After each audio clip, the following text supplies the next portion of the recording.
September 3rd meeting of the Portland City Council. Carl, would you please call the roll? Novick, Here. Fritz. Here.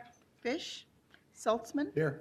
Hales. Here. Welcome, everyone. We have a couple of announcements up front, then we have communications items, and then we have the council calendar.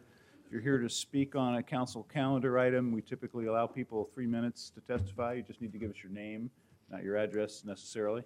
And of course, we also maintain civility in this chamber, so if you agree with someone and want to indicate that, give them a thumbs up or a wave or something, but we ask that we not make vocal demonstrations in favor or against the opinions of our fellow citizens so that everybody has a chance to have their say. If you're here professionally having your say as a lobbyist, let us know that fact under city code and who you're representing. But first, before we get to the council calendar, we have a couple of announcements, both good things. First, I have the pleasure of announcing that a little later this morning, in fact, in about a half an hour, I think, the White House is going to announce that the first cohort of climate action champions has been selected around the country, and that the city of Portland will be singled out as a regional leader for our work on greenhouse gas reduction and climate change mitigation. So that's a nice feather in our cap as a city, as a leader in that movement nationally, but we're also a leader globally. As you may remember, earlier this year we were recognized by the C40 Climate Summit group of cities around the world for this work. This particular recognition is was something that the White House launched as a competition to identify and recognize local climate leaders and then to provide targeted federal support for those communities. We're looking forward to that part as well. That includes learning and mentorship, targeted support from a range of federal programs, a coordinator that works with each city to foster work between federal agencies, national organizations, foundations, others that might actually contribute to help fund the good work that we're doing. So again, this is our second major victory on this kind of recognition in the last few months. In September, we received this City Climate Leadership Award for 2014 from the C40 Climate Leadership Group, along with Barcelona, Buenos Aires, London, Amsterdam, and others. This time, there's a variety of other winners in the first cohort, large cities like Boston, small ones like Montpelier, Vermont. Seattle, our rival in some things, was one of those recognized cities as well, so we have to give props to our neighbor to the north that they're also doing a good job in climate leadership. But I'm very proud of the work that we as a community have done, previous city councils, this city council, bureaus, citizens, nonprofits, all working together to actually walk our talk in terms of climate leadership in our city, and it's nice when we get that recognition. So again, we get to steal a march for a few minutes here before the White House announces this, I think at 10 o'clock. So good news from Washington for the good work that's being done here.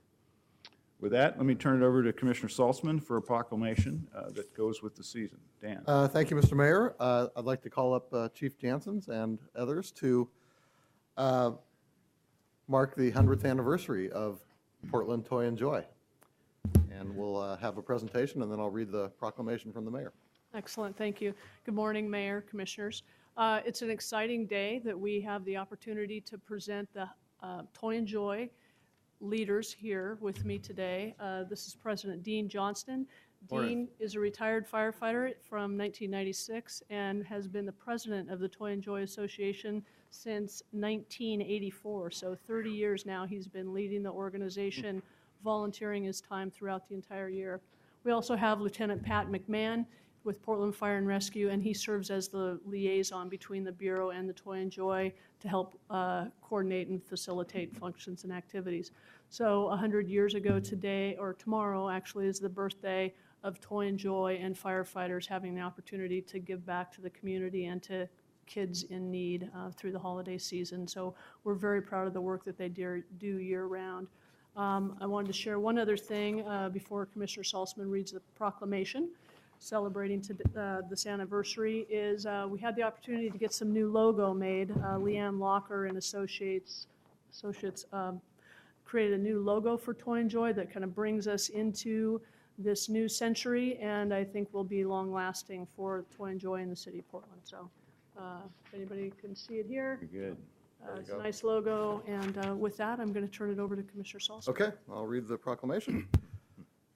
Whereas in 1914, a child brought his broken wagon to a Portland fire station and asked the firefighter on duty, Edward Boatwright, to fix it so he could give it to his brother for Christmas.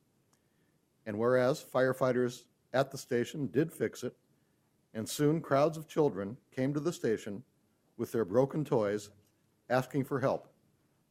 Thus, the firefighters fixed the toys, and the annual tradition of Toy and Joy Makers was born. And whereas, since 1914, Portland firefighters and dedicated volunteers have worked tirelessly to provide toys to children in need during the holiday season, and whereas Toy and Joy Makers has become a sophisticated, independent nonprofit operation that delivers thousands of toys every year to youth who might otherwise go without. And in 2013 alone, almost 15,000 children received toys. Over 40,000 families were helped, and 50,000 toys were distributed. And whereas Portland firefighters have a strong desire to help others and come to the job with a can-do, community-minded attitude that has kept Toy and Joy Makers' spirit of giving alive for over 100 years, and whereas Toy and Joy Makers appreciates all the generous Portlanders who drop off donated gifts at their neighborhood fire station every December, and whereas Toy and Joy Makers celebrates 100 years of helping families in need and hopes there will be a day when its services are no longer required.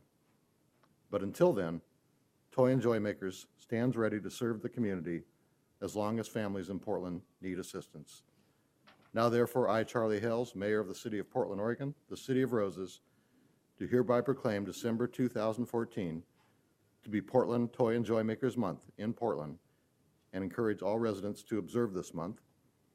And if I might add, to bring a toy to your local fire station, or bring several toys. You're here. Thank you very much. Congratulations for 100 years. Thank you. Thank you. Can we get a picture? Thanks.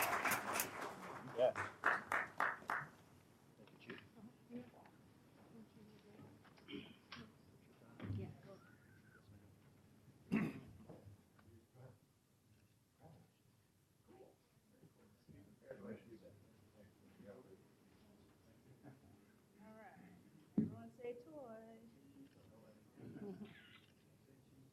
Okay, thank you.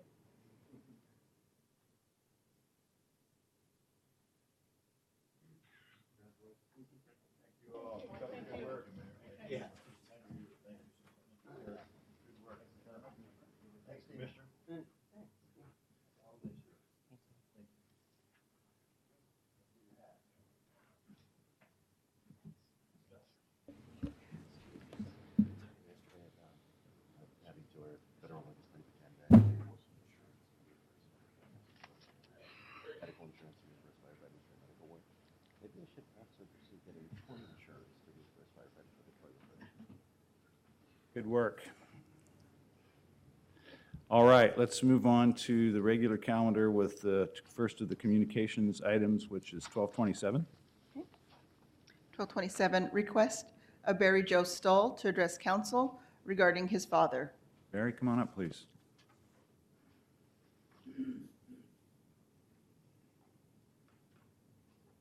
Morning.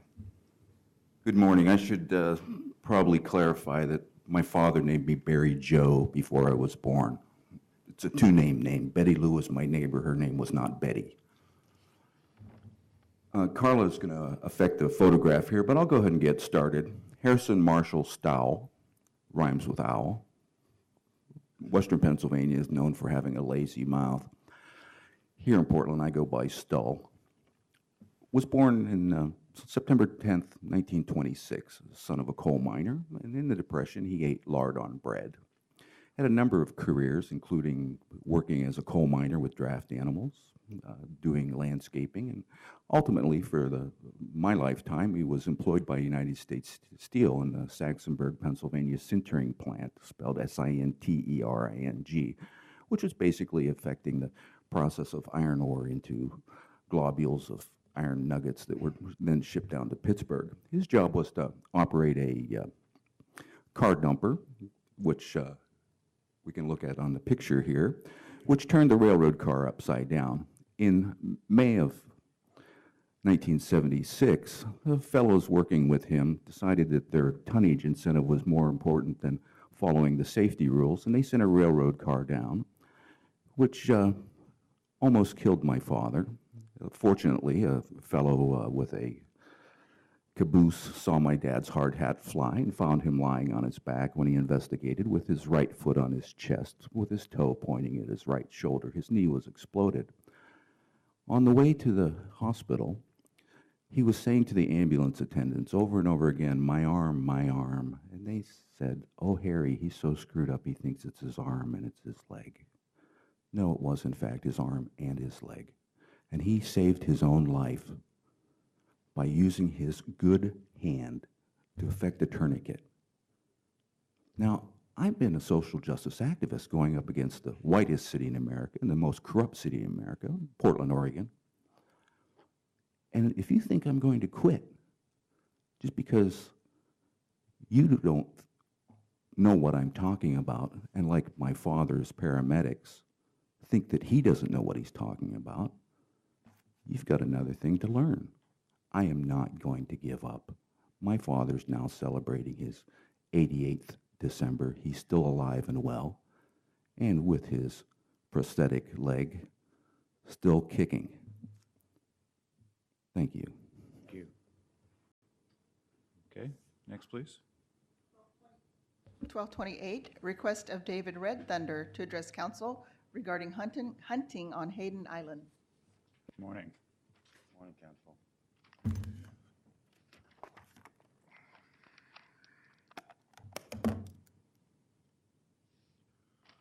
Amanda, the community of Hayden Island and myself, we send our condolences to your family. I am David Douglas Red Thunder, an American Indian, the member of the Siston-Wapton Sioux tribe. I am named after the great Scottish botanist, David Douglas, who is honored by the conifer species Douglas fir that bears his name. After years of expert testimony before several city-sponsored commissions, the facts are well established that West Hayden Island will not succeed economically as a marine industrial development, and the port agrees. It said it was just too expensive to build there, and it withdrew its annexation and rezoning proposal early this year. The expert testimonies and commission studies also established that West Hayden Island is a high-valued urban natural wildlife habitat for Portland, truly one of the great assets of this city, along with 81 bird species, 9 different mammals, 4 kinds of amphibians, and important forest areas. It is also critically important to Columbia River shallows for the juvenile salmon and other migrating fish. For me as an American Indian, I practice animism as my spiritual tradition. We believe that non-human entities, animals, birds, plants, rocks, trees, sands, waters, as well as humans, all possess spiritual essence. I embrace these and the Judeo-Christian tenets of faith as well. For me, West Hayden Island is my sanctuary, my place of worship, a place where the spirits teach me more righteous ways. My tribal brothers and sisters of the Yakima and Ground Round Federations share these traditions with me. And for us, the Columbia River conditions surrounding West Hayden Island support us spiritually and communally and physically through our ancient fishing practices, all protected by the United States Treaty. Many argue West Hayden Island will be developed. Many argue West Hayden Island must be developed for more jobs and greater world trade, while others argue development will degrade livabilities for all islanders and the environment. For me and mine, it's a spiritual place, one of very few left for us to practice our faith in communion with the full range of our spiritual teachers. Over the next several months, consider carefully how the draft comprehensive plan categorically excludes all your carefully researched and written requirements. Come next summer when you are making your decisions about the plan and its value to Portland, have the courage of your wisdom and completely remove all of West Hayden Island from the DCP industrial land supply. Please remember me, David Douglas Red Thunder, and know that West Hayden Island is my sanctuary, and it could and should be sanctuary for all of Portland. Thank you. Thank you very much. Mr. Red Thunder? Yes. I hope I'm not wrong about this, but did you take hundreds of pictures of eagles that proved to be instrumental in Audubon's treatment and ultimate release Yes, of I an did. injured eagle last year? Yes, I did. Thank you very much for that. I appreciate you, John. It's, like I said, I live only half a mile from everything that goes on back there, and there's 4 out of 5 creatures that are sacred to the Sioux exist back there, just missing the grizzly bear. So, yeah, thank you very much, Council. Thank you. Thanks a lot. Okay, item 1229, please. Request of Kirsten Everett to address council regarding homeless issues. Ms. Everett, you here?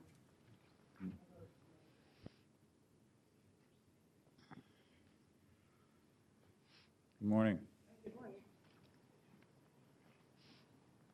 Good morning, thank you for having me. I just want to say, Amanda, I'm sorry for your loss. I still think of you, and I'm sure others do as well. So, it's a cold morning, and so I just it brings to me why I'm here. I have been homeless for a little over a year now. I'm a dreamer at Right to Survive, or at Right to Dream 2, and a member of Right to Survive. Last year was my first winter out on the streets, and one of the things that I did was, with my partner, take blankets that are designated for the rest area and put them on people who were either on the sidewalk sleeping or just didn't have a place to go. Our resources had been tapped. The warming shelters either were full or they hadn't predicted the weather properly, because weathermen can be wrong and give us that information. But put blankets on them and never made it more than 5 blocks without exhausting all of our resources. I do know also that on the flip side, Clean and Safe confiscates every day like 50 pieces of bedding material from the homeless and other people who abandon them, and these are designated for a landfill. My hope is that somehow I can get your support in getting the cooperation of Clean and Safe to somehow get some of the materials that are more appropriate for the warm weather into our into a place in the rest area where they can be laundered just one time and saved for days that are like 39 degrees and below, possibly, or I think there's still time this year to get enough for people. It would save them on landfill costs. I mean, they'll eventually end up being in a landfill, but at least they can be used for a night or during some kind of cold spell. And that's why I'm here, is just to hopefully get your support in getting these blankets to people that will freeze, as they did last year and years before. And I'll personally make sure they get to the right people. I thank you very much for your time this morning. Thank you. Thanks for what All you're right. doing. Commissioner? Kristen, thank you very much for coming in and for highlighting this need. Josh Alpert on the mayor's staff and I met with members of the board yesterday, as I know you're aware. So thanks for coming to tell the rest of the council. I think we've made some progress in terms of park rangers and police with our nighttime activities, but it's also the Clean and Safe. And so Josh was going to address that, this additional suggestion that where there are things that could be laundered and reused to bring them to the rest area. I think that's a great suggestion. Thank you. Good idea. Thank you very much. Okay, item 1230. Request of Norman Yanamura to address council regarding Makerspace Fab Lab Collective Common. Good morning, Mr. Yanamura. Welcome. Good morning. My name is Norm Yanamura, and I'm going to be speaking specifically about a property that's 3366 Southeast Powell Boulevard. But the ideas I'm putting forward aren't exclusive to this property. My thinking is that we need to reorganize the way we live in a big way, and I think that, if we would, with the large store of knowledge that we have on building small and living in co-housing situations, and what I was envisioning for this place was possibly integrating that with a makerspace. Makerspaces are places where a lot of innovation comes, and that you get a certain creative density of talent, and hopefully from if we as a city could be supportive of this sort of thing, we could attract talent here.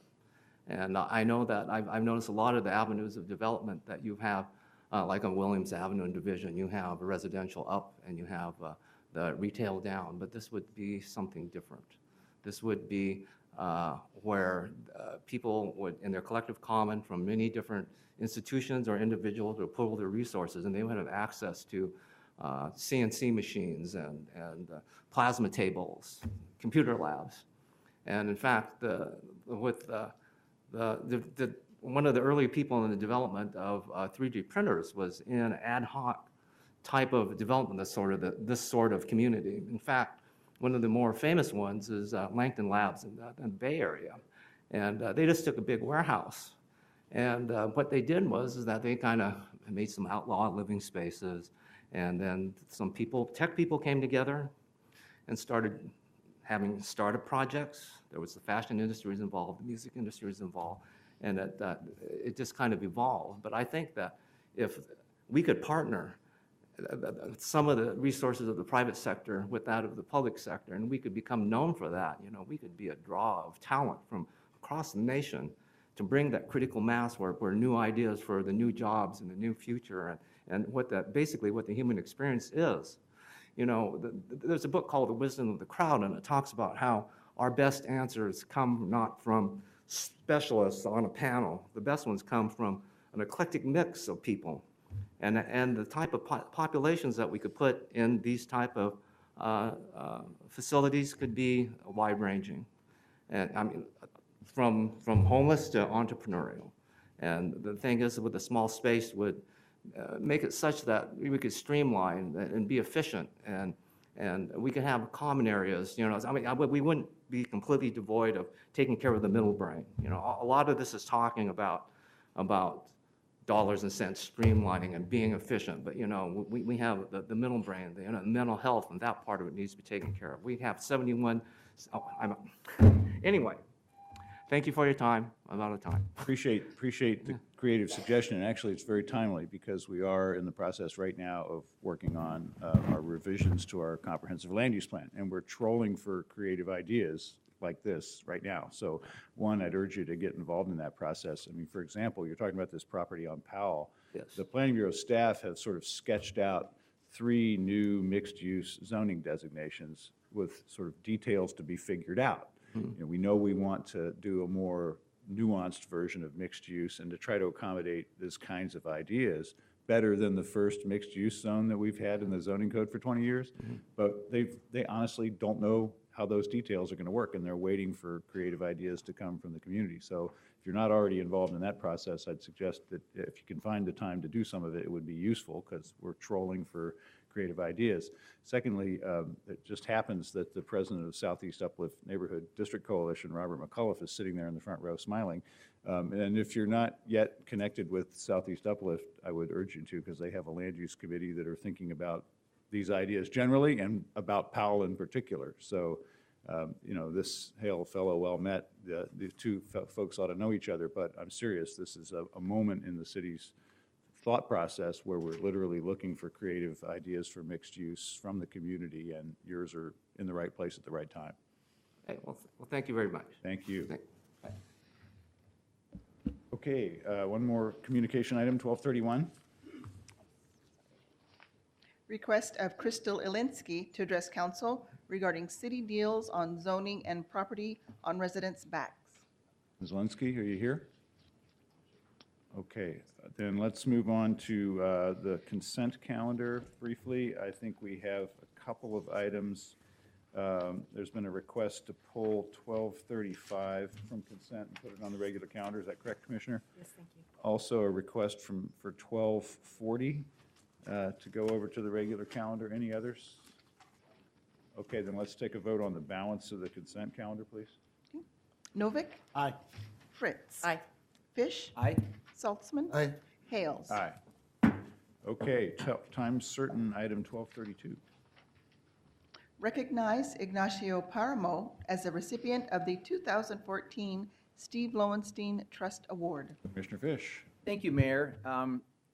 Before I begin my formal remarks, I want to welcome our 2 honored guests today, Michelle Harper and the award recipient, Ignacio Paramo. This is the 6th year that I've had the honor of presenting the Steve Lowenstein Trust Award. The award is named for attorney, author, and civil rights activist Steve Lowenstein. As I think all my colleagues know, Steve was the founding director of Oregon Legal Services. He was a Peace Corps volunteer. He was an advocate for social justice. And perhaps most important, he was the former chief of staff to Mike Lindbergh.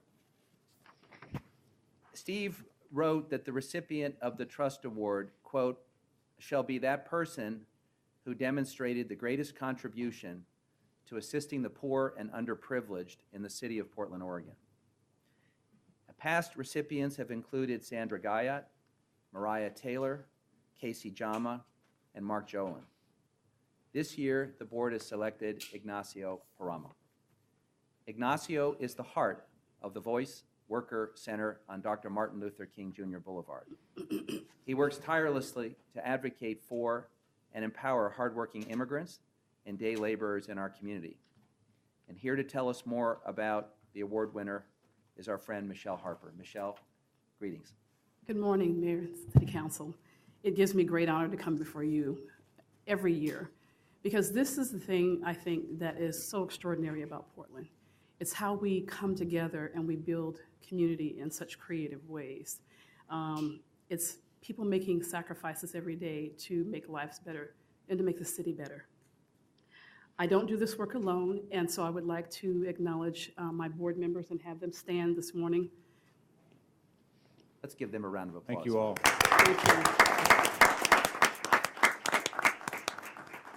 I'd also like to acknowledge Chris Wilkinson. She is our staff support. She's been our dedicated person to make sure that this happens for the entire 23 years of this event. And she's just extraordinary. She's going to be retiring in March. We're not freaking out yet, but she's been a trooper. She keeps us together and very, very humble. I'd also like to acknowledge if there are any members of Ignacio's family, his co-workers, staff people, would you please? All right.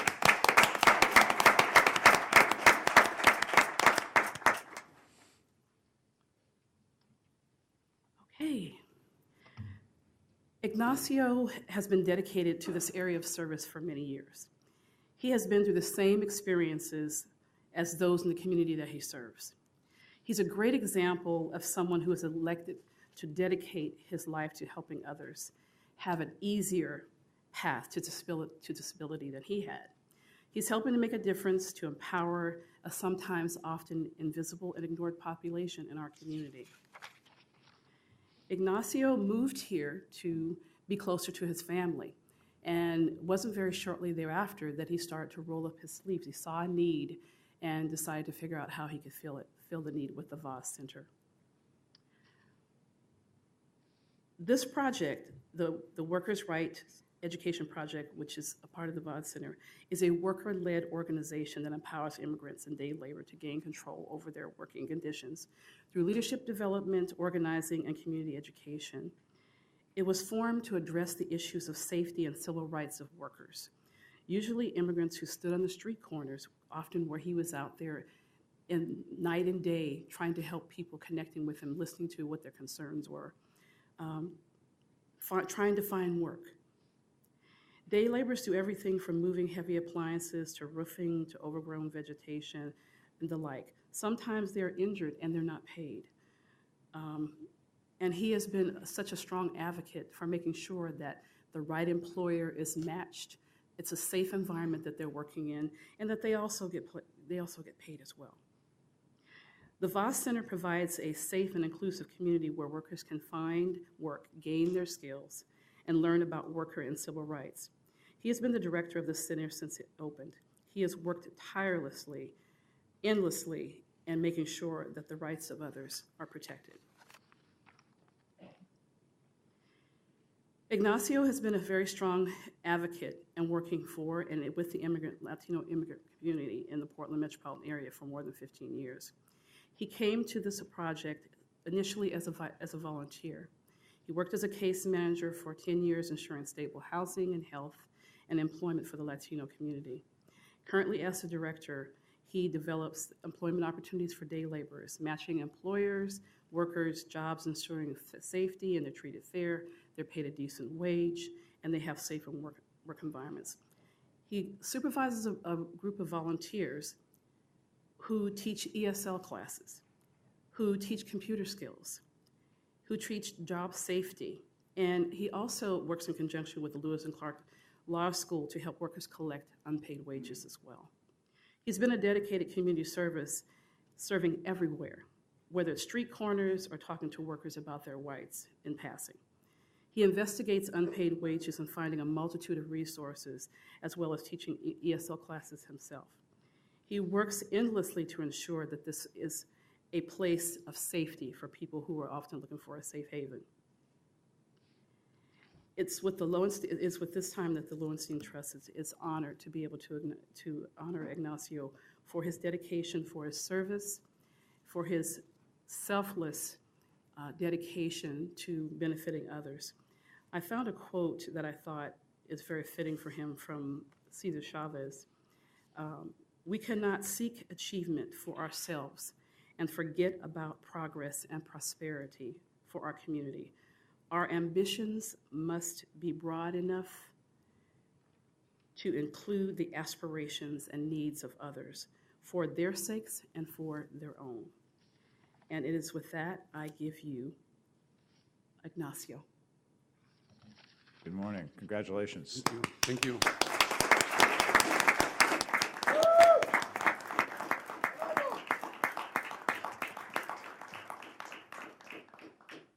Thank you. Thank you.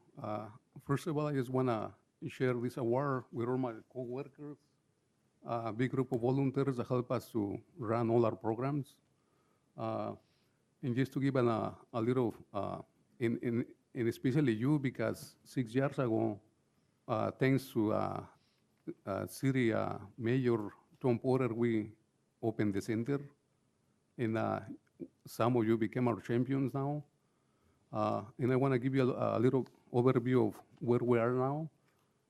Since we opened the center, we have been connecting 2,500 jobs between day laborers and local businesses, mostly homeowners. Most of those jobs are temporary ones, but some of them became permanent. We also provide safety trainings, skill trainings that the day laborers became more skilled and ready to go for more permanent jobs. Since we open again, our legal group recuperate about $500,000 on stolen wages from bad employers. So we know it's a lot of way to go, but little by little, we're getting better to do better with our community teaching and became more productive in our Portland city. Yeah. So thank you again. Thank you very much and for your support.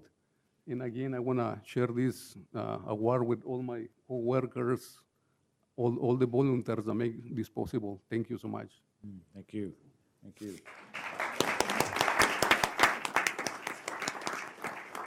It is with great pride that I will present this award to Ignacio Paramo with a cash award of $7,500 from the Lowenstein Trust. Wow. And it is an honor for me, like I said, to come before you and to be in his presence, because he is the type of person that if I can almost feel his presence here today, that he is the person that gives of himself endlessly, selflessly, always looking out for someone. And Steve was that type of person. He was always looking out for someone, whether it was a person passing by on the street. He never let anyone pass him by on the street. He was just extraordinary. And I see Ignacio as that person, and it's come through with the work that he's done and the accomplishments with the Voss Center that, as I said before, this is the thing that makes Portland very unique. We have an extraordinary city, and we have amazing people that give of themselves selflessly to make sure that we have a better city. Thank you, Michelle. You're one of them. We appreciate you and your board and carrying this great tradition on. And Ignacio, congratulations from all of us. Well done. Thank you. Why don't we get a picture with the board members joining the council and the honoree? That would be great. That'd be wonderful. That would be great.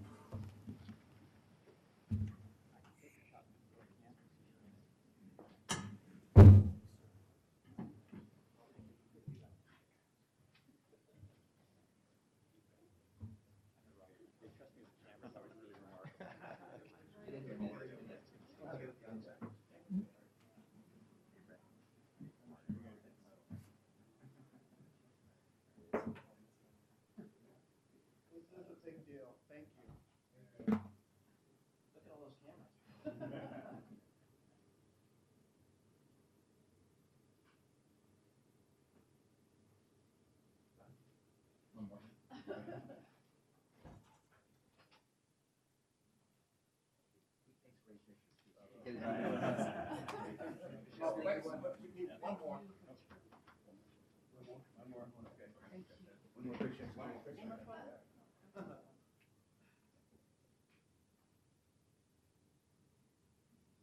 photoshopped. It's already on the internet, by the way. Much better than mine. Thank you, sir.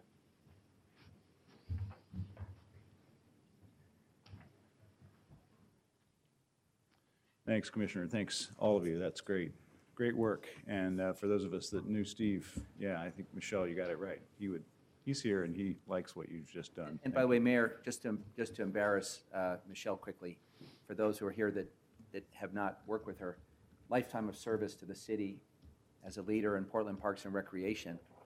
And then the first thing she took up as she was transitioning to the well-earned retirement was she championed the renaming of a community center in North Portland, University Park Community Center, after Charles Jordan. So she continues to keep giving to us in very special ways, and we're very grateful.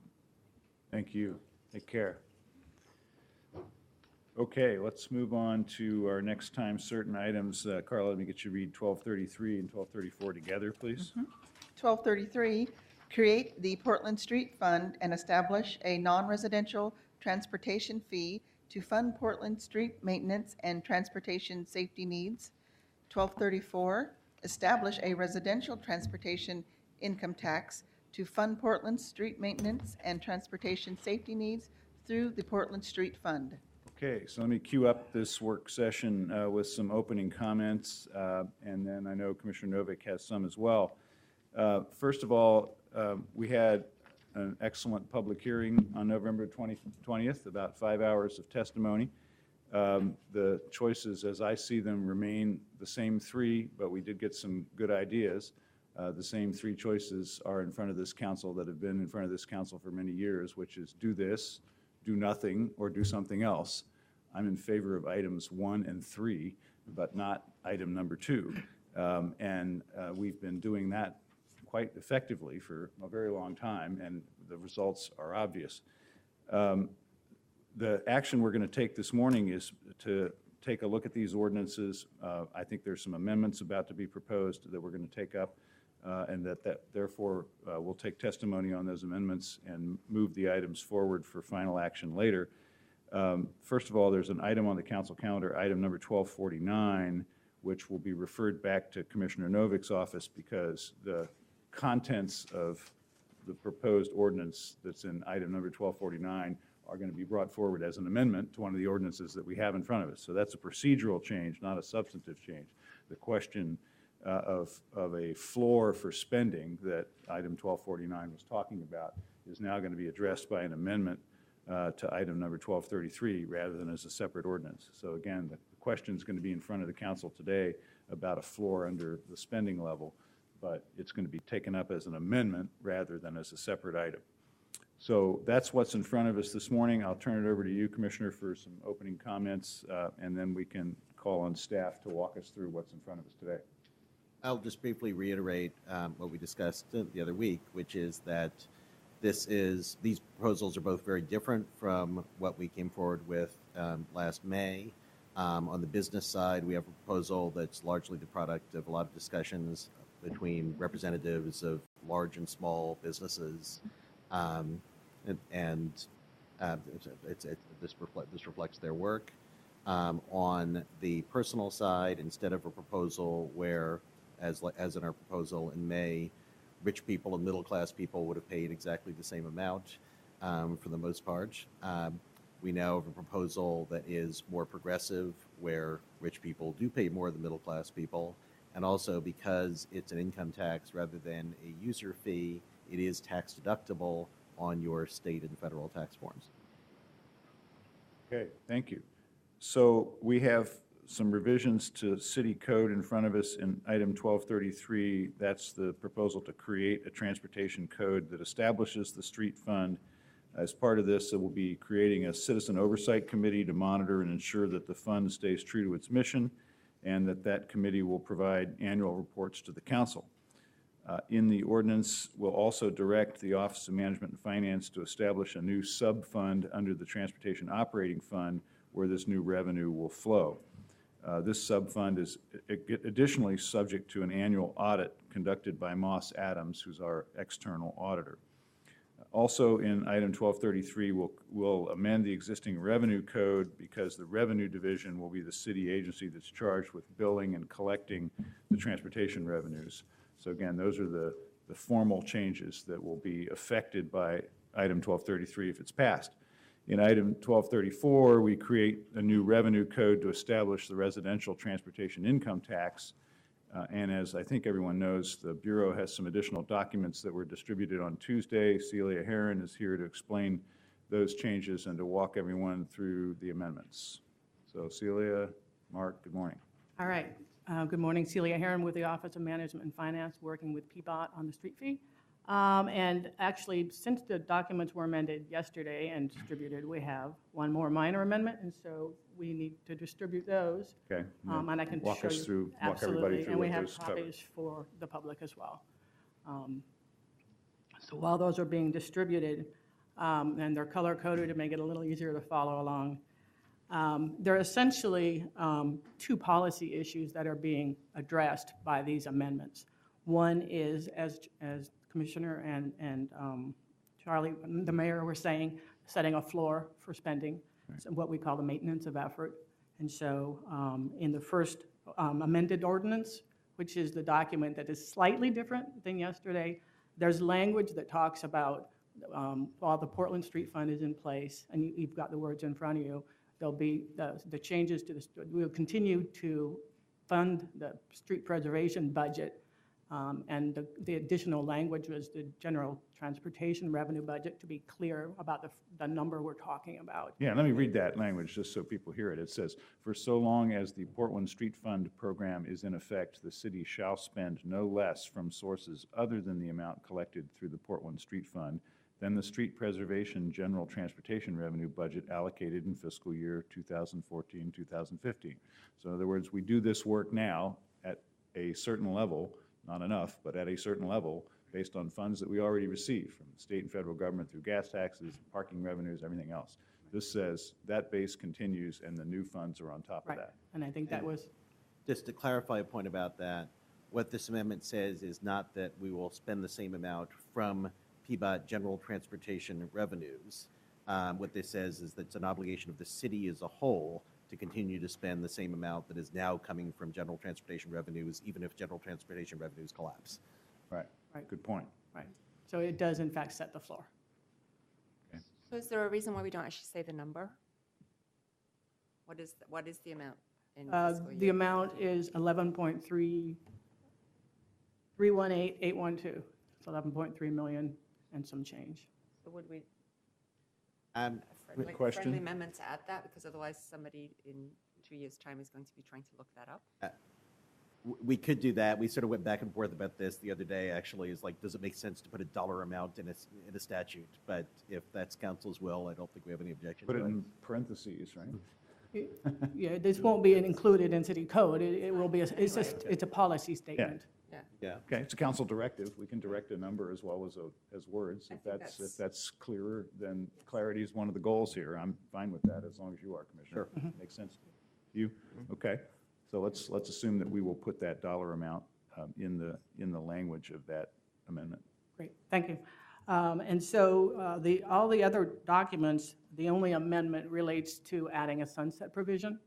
And so in the different sections of city code that we create in the transportation code and in the 2 sections of revenue code, we add language that says this will sunset, will basically not be in effect in the tax years starting on or after January 1, 2021.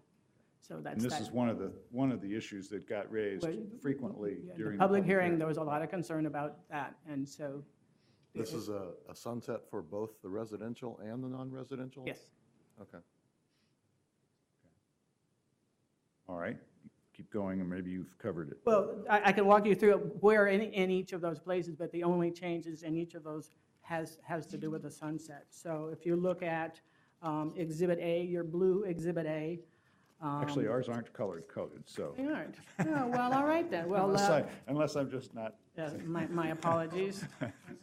If you look at Exhibit A, Yeah. it starts out Portland City Code 702, Yeah. 100. If you go to the second page of that, and so you're looking at Chapter 702, subsection 570, non-residential transportation fee. The last sentence in that first paragraph Yeah. states the non-residential transportation fee will end for all tax years beginning on or after January 1, 2021.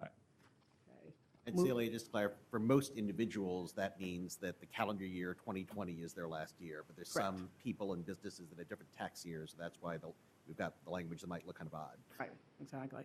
Moving on to Exhibit B, the next page, Portland City Code 1721 on the Portland Street Fund.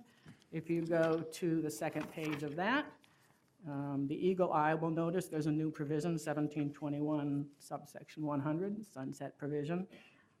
And this has to do with the fact that when the Portland Street Funds ends, there'll be still some collections going on because they would have been earned during that time, but this will close it down once the receipts coming in are basically de minimis. So that's the sunset language for the code there. The Revenue Bureau gave us some sort of tax compliance history and explained that, like, for the Multnomah County iTax, returns were dribbling in for years after it officially sunsetted. Right. And then moving on to the other Exhibit A, which is for item 1234, on the second page, section 576.030, effective dates.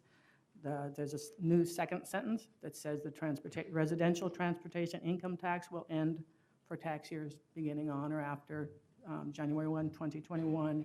And there's some minor edits in the second paragraph that again talk about the termination, the sunsetting. And again, this is language between revenue and the city attorney to close it down. Okay. And those are the only changes from what you discussed and the public discussed last All right, I've got a couple questions, maybe there are others as well. So there were other items that were mentioned in public testimony that I believe, there's public testimony about whether we should do this or not, or do something else instead. I understand that argument. But then there were also points brought up about whether at a technical level we've gotten some things right or not. And Mr. McAuliffe's here to talk about large transportation firms. There was a question about large medical institutions. I assume that there is, if these ordinances are passed, that there's still rulemaking to do in terms of how the bureaus, both transportation and revenue, will calculate the business fee for a given business or institution, right? So, and it's not all dictated by ordinance. In other words, I think we don't have to complete the work on making those repairs to how it affects an individual taxpayer in the ordinance. But I want to check on that fact. Well, Mr. Mayor, I think actually, I mean, one thing the Revenue Bureau is going to have to do is make sure that businesses are appropriately classified as the different categories. Yeah. And that's something I don't know if we even need separate administrative rules to address that. Yeah, so how does that work get done, Thomas, particularly since that'll be your role here? I'm Thomas Lanham. I'm the director of the Revenue Division. That's correct. We would need to promulgate some administrative rules, in particular regarding the categories of businesses and making sure that we've got definitions that both make sense and that are tight and clear. So there would be a number of administrative rules to be promulgated as a result of both of the code changes. Okay. And that's done through OMF under your direction? That's correct. Okay. Just wanted to make sure that we knew how those people want answers to those questions, and the answer isn't necessarily that it's in the ordinance.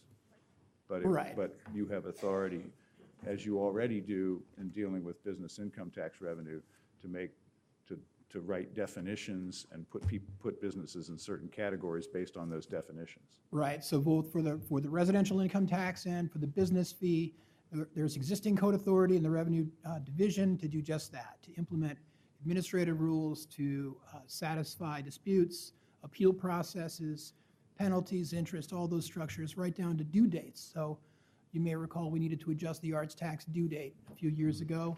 We made that adjustment in administrative rules, and it was very quick and easy to do that. Good, thank you. Other questions? I just have a procedural, sort of housekeeping matter. So you'll be moving to put the amendments on the table and then take testimony today. Correct. And then your intention is to bring both ordinances back for a final vote next week? Next week or the week after, which is the, Well, Commissioner, that brings me to a point that I was going to mention shortly, which is that at least on the non-residential side, I actually think we'll be cooking up another amendment over the next week. Because although I do not read as many constituent emails as Commissioner Fritz does, I do read some. And one of the themes that we've heard periodically over the past several months is we've heard from people who own their own businesses and are residents of the city saying that they're concerned about being taxed twice, both as residents and as business owners. And my response to that has generally been, if you own a separate business, then you're probably generating more traffic than if you simply live here. So I thought that it makes sense to have fees for businesses, even owned by Portland residents. However, in recent days, we've gotten some emails from people who run very, very small businesses. In particular, Tom and Jane Staugus has been emailing with me, and they said that they have a tiny business, which based on our current schedule, they'd be paying $15 a month, which would be a significant portion of their overall revenue. So we are taking a look right now at doing kind of a fix for that, whether we can come up with some language that addresses the special circumstance of very small and perhaps particularly home-based businesses. So that means that we will wind up postponing a final vote, and we'll get you specific language as soon as possible. So Commissioner Novick, this may go back to May, or I forget what hearing we got a lot of testimony on a related point, but I'm interested not only in that fix, which you and I have not really discussed in any length, and also the suggestion that some had that perhaps below a certain threshold, we would exempt certain businesses in year one. That is the startup years of very small businesses that were sort of on the bubble.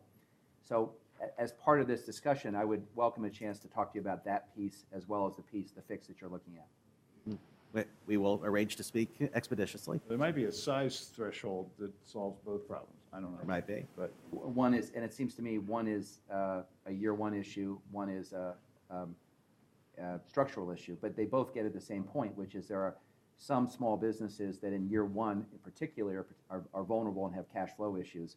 And so we want to minimize the impact on them below a certain threshold.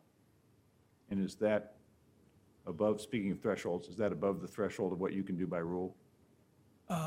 That would be, yes, because we're going to establish the effective tax year in the code. So that would be something that would need to be an amendment to the city Well, I code. look forward to having that conversation. Okay. I think So it's we do, so if that gets worthy. done, in other words, if that gets done, it has to get done by amendment here, not by rulemaking there. So just so I'm clear, we will not be voting on this next week. We may be taking amendments next week or the following week. We may. Okay. So but we'll need to continue it to next week in case you do develop that amendment, and we can consider that amendment then, and then move it to second reading on the 17th. By the way, we're on the subject of things that we will not do today. I just wanted to add that, I think we've said this publicly before, but Mr. Romaine and others have raised the question, could we apply the income tax on the residential side to, in effect, commuters, to people who work here and earn income here but do not live here? So we will be bringing forth a resolution next week directing the Revenue Bureau to examine the legal and practical feasibility of that option. It's something that that examination is something that can't be done overnight, but we're committed to asking them to do that. That'll be a separate resolution. And Mayor, I need to state that I'm sure some folks are wondering what we're doing here. And what we're doing is making law in a very public way with a lot of discussion before the cameras so that people can know.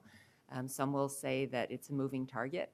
And I would say that, in fact, what's happening is that we're responding to public testimony, both the testimony at the hearing and what we're hearing in person and by email. So to me, this is an excellent public process that is very transparent, and citizens' comments are making a difference, particularly the ones, as Commissioner Novick pointed out, that are giving specific examples and suggesting particular changes. Those are more helpful than the ones that just say, just let us vote. As I said at the hearing, we may certainly have a vote one way or another. The question is on what? And so I encourage folks to continue engaging with the council and giving us your feedback, because it's obvious that all of us are working very hard to try to find the best possible proposal that then when the final vote comes, we will say this is the proposal and then see what happens after that. Commissioner, following up on that, I just want to give another shout out to Tom and James Douglas, because they didn't just say we think that this proposal treats us unfairly. They had a very specific suggestion as to how to address it, which I don't know if practically we'll be able to do exactly what they suggested, but it certainly was a reasonable suggestion. So, as the Commissioner said, we do listen to constituent feedback, and sometimes constituents have not just complaints, but excellent ideas of how to fix them. Okay, further questions for staff? So then what we'll need to do at this point is have a motion to adopt the amendments, put them on the table, and then we'll take public testimony on the amendments. So is there a motion? So moved. Second. Further discussion on putting the amendments on the table? Then a roll call on that, please, Carla. Novick? Aye. Fritz? Aye. Fish? Aye. Saltzman? Hales? Aye. Okay, so that's what's before us today. Thank you all. We obviously might have more questions. So now let's start with public testimony. And again, we want to ask you to speak to the amendments. Many of you were here for a long discussion about the threshold question of what we should do. But while we are working on these ordinances, we'd like your thoughts about whether these amendments improve them or make them worse, in your opinion, or whether there are other amendments that we still should consider. So with that, if you got a sign-up sheet, I'm sorry. Let me just restate the amendments so that we're clear on what we're requesting testimony. The one is the sunset, and the other is establishing the baseline for the funding for transportation from other sources will be no less than this year. We'll put the number of about 11 million into the language next week. Okay, thank you. Good. Okay, you have a sign-up sheet, Carla? I do. We have about 11 people signed up. Okay. The first three, please come on up, are Craig Rogers, Richard Denon, I believe it is, and Bob Clark. Good morning. Craig, I think you managed to be the first testifier at the last hearing. Congratulations. There's the rules and comes to sign up early. You might live in this building. Good morning, Mr. Rogers. Go ahead. My name's Craig Rogers, Mayor, Commissioners. Little bit of my history is that I spent 35 years sitting at the bargaining table negotiating contracts between Coca-Cola and Teamsters. Learned a lot. Protective language, the enforcement. Words are very important. As an example, there's a big difference between maybe or will be in a contract. And you asked me, Charlie, to take a look at the Oversight Committee. And from my experience, I'll say it's a fox garden, a hen house. It's really wide open. It's kind of like the Wild West that with regards to protective language and enforcement, you know, we need people who have experience with finance, people who perhaps have engineering background to set on this. And just moving along, that I see some real problems with the Oversight Committee. I think it's taken lightly, and yet it's not like they need to be running around putting out fires all the time. There just needs to be some leverage there to get people to do the right thing. So let me stop you just for a second, make sure I understand. You don't think we're specific enough about the qualifications of that committee? Correct. Okay. Correct. All right, good, thank you. And actually, I'll see how fast I can read this. I'm sorry. That's okay, go ahead, I interrupted you. Oversight in management jargon is equated with supervision in the sense of being a general review of institutional performance with particular attention to failures to carry out mandates, to preserve discipline, to inefficiency and poor productivity. Oversight is performed by bodies, units, and processes that provide supervision and watchful care to an organization.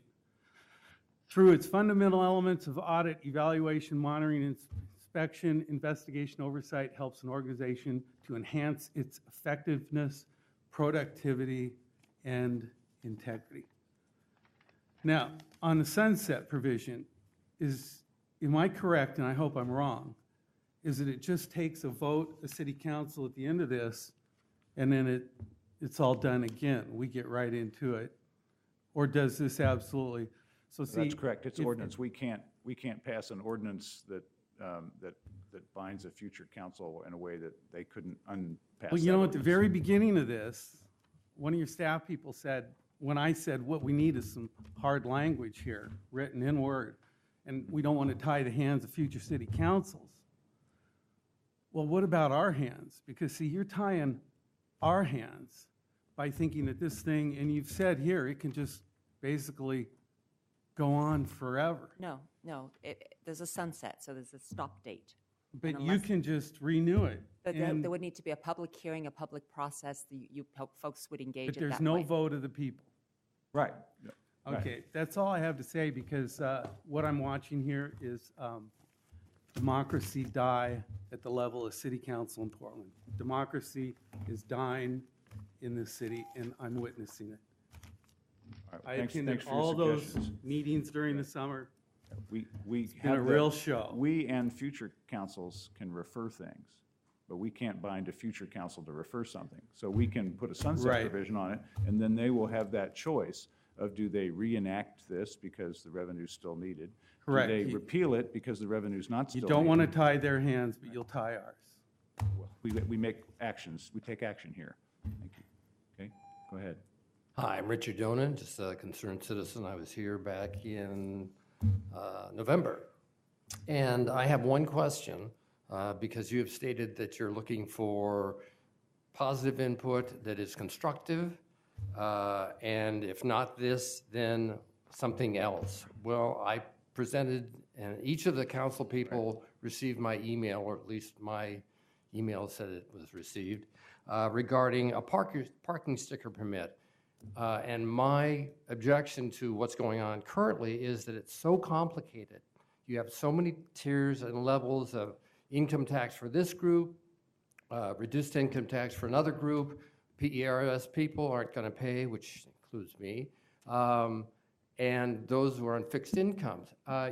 You're creating a huge edifice, which is going to be bulky to deal with. You're going to need increased people to deal with it in the Revenue Bureau. And I think that my whole purpose here is to create a simple process, which other municipalities in America have been using for their street fee.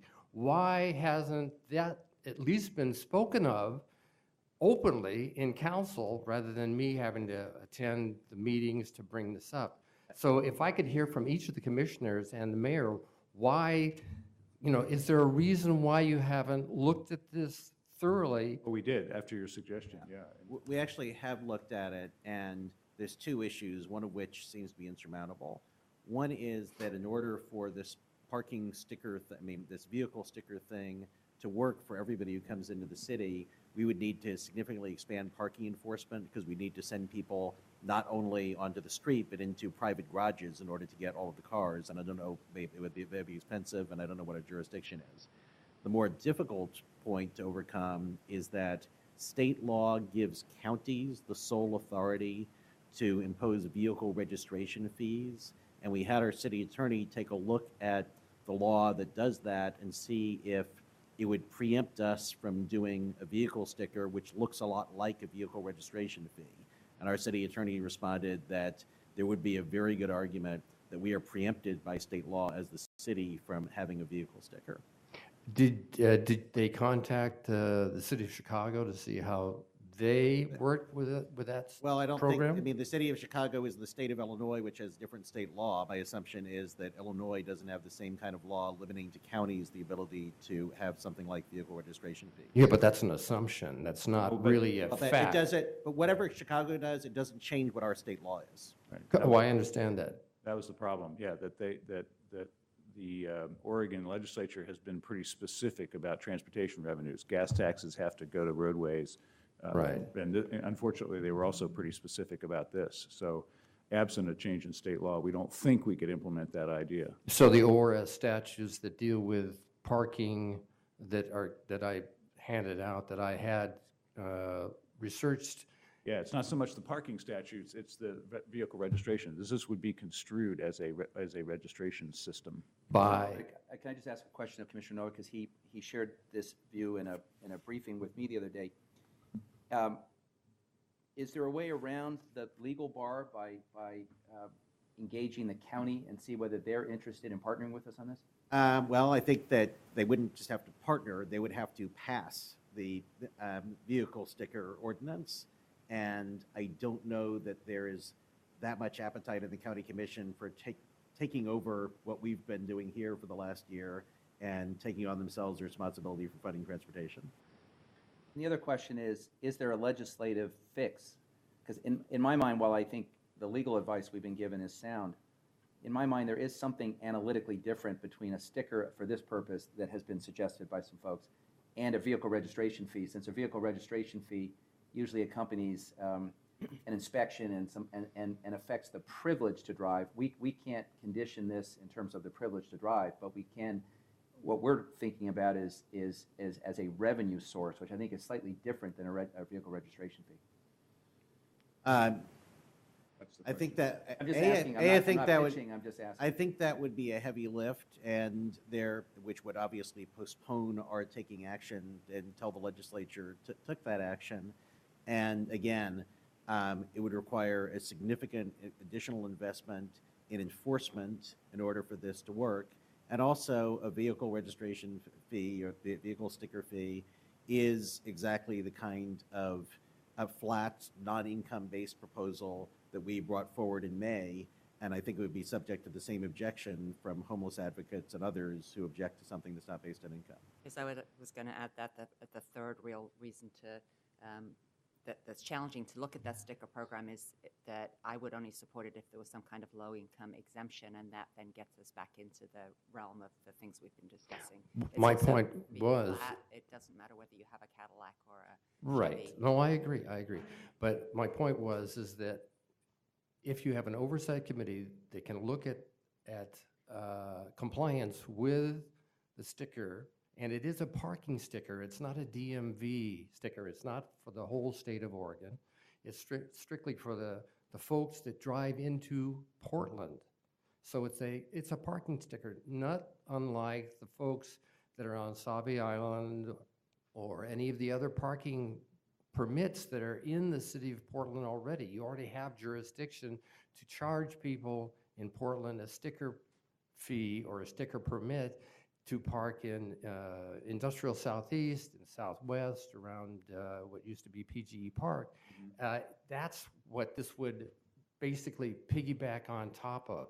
So it would not have anything to do with vehicle registrations. It's just that perhaps if somebody was going through DEQ and they were there for sale, they could buy them there, but they could buy them at any retail outlet. It has basically nothing to do with the law dealing with vehicle registration. And yes, this is just an opening salvo. This is not the answer for the problem of how to fix our streets. We have looked into that pretty extensively. I know that having been part of the Northwest parking permit discussions and various other permit areas, the purpose of those permits is to regulate parking, and they're not revenue generators. The city doesn't profit, and when they do, they put back the money into the program. So it would take a lot of, if you think about doing a permit program in every neighborhood in the city, there'd be far more enforcement staff required that would then cost money and take it away from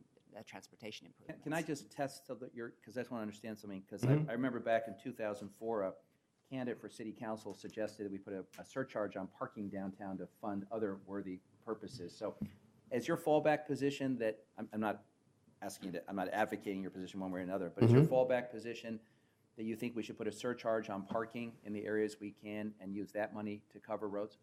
If that works, if that's going to generate enough funds to repair the roads and streets. Well, it's regressive and it may not work. I'm just trying to get a sense of what you're pitching. As again, what I'm saying is this is just to begin a conversation and an alternative to an income tax, which I find a little problematic, dealing with what the issue of me providing you with my federal income tax and just security issues that bother me.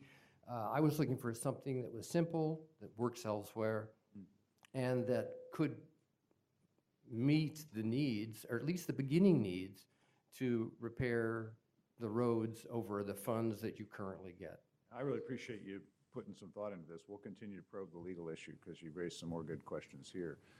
So we always ask our city attorneys at least twice if we're trying to make something new happen. So Yeah, I'm not an attorney. No, well, I'm not either, but that's why we ask them hard questions. So I appreciate you really putting thought into this and coming up with an original idea, and we'll keep testing it and seeing if there's a legal way to do it. Thank you. Thank you.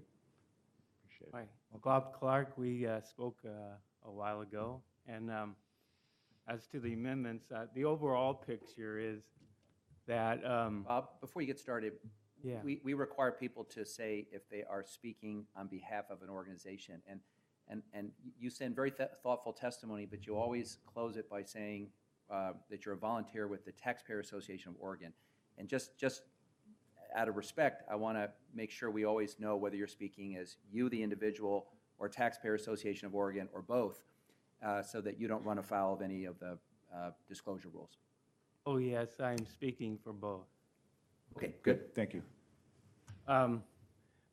The amendments have to be looked at in a relative sense in that you are going to be putting like lipstick on the proverbial pig called the street income tax. And I call it that because it's very intrusive in that you're requiring hundreds of thousands of folks to file their income tax filings now with the city. And I know that was one of the things that irked me about the Multnomah I-tax was doing that extra thing and divulging more of your personal information to more government. And whereas we have existing mechanisms of the gasoline tax, and also I reiterate that the city's finances are improving and that they should be able to fund a lot of these safety projects that were listed there in the documents. And I mean, we're talking $1 million here and $1 million there. I mean, we have noise in the budget that's $1 million here or there. So I reiterate that the budget itself, I think, will over time fulfill a lot of these safety projects that you have ending in 6 years. As to the amendments,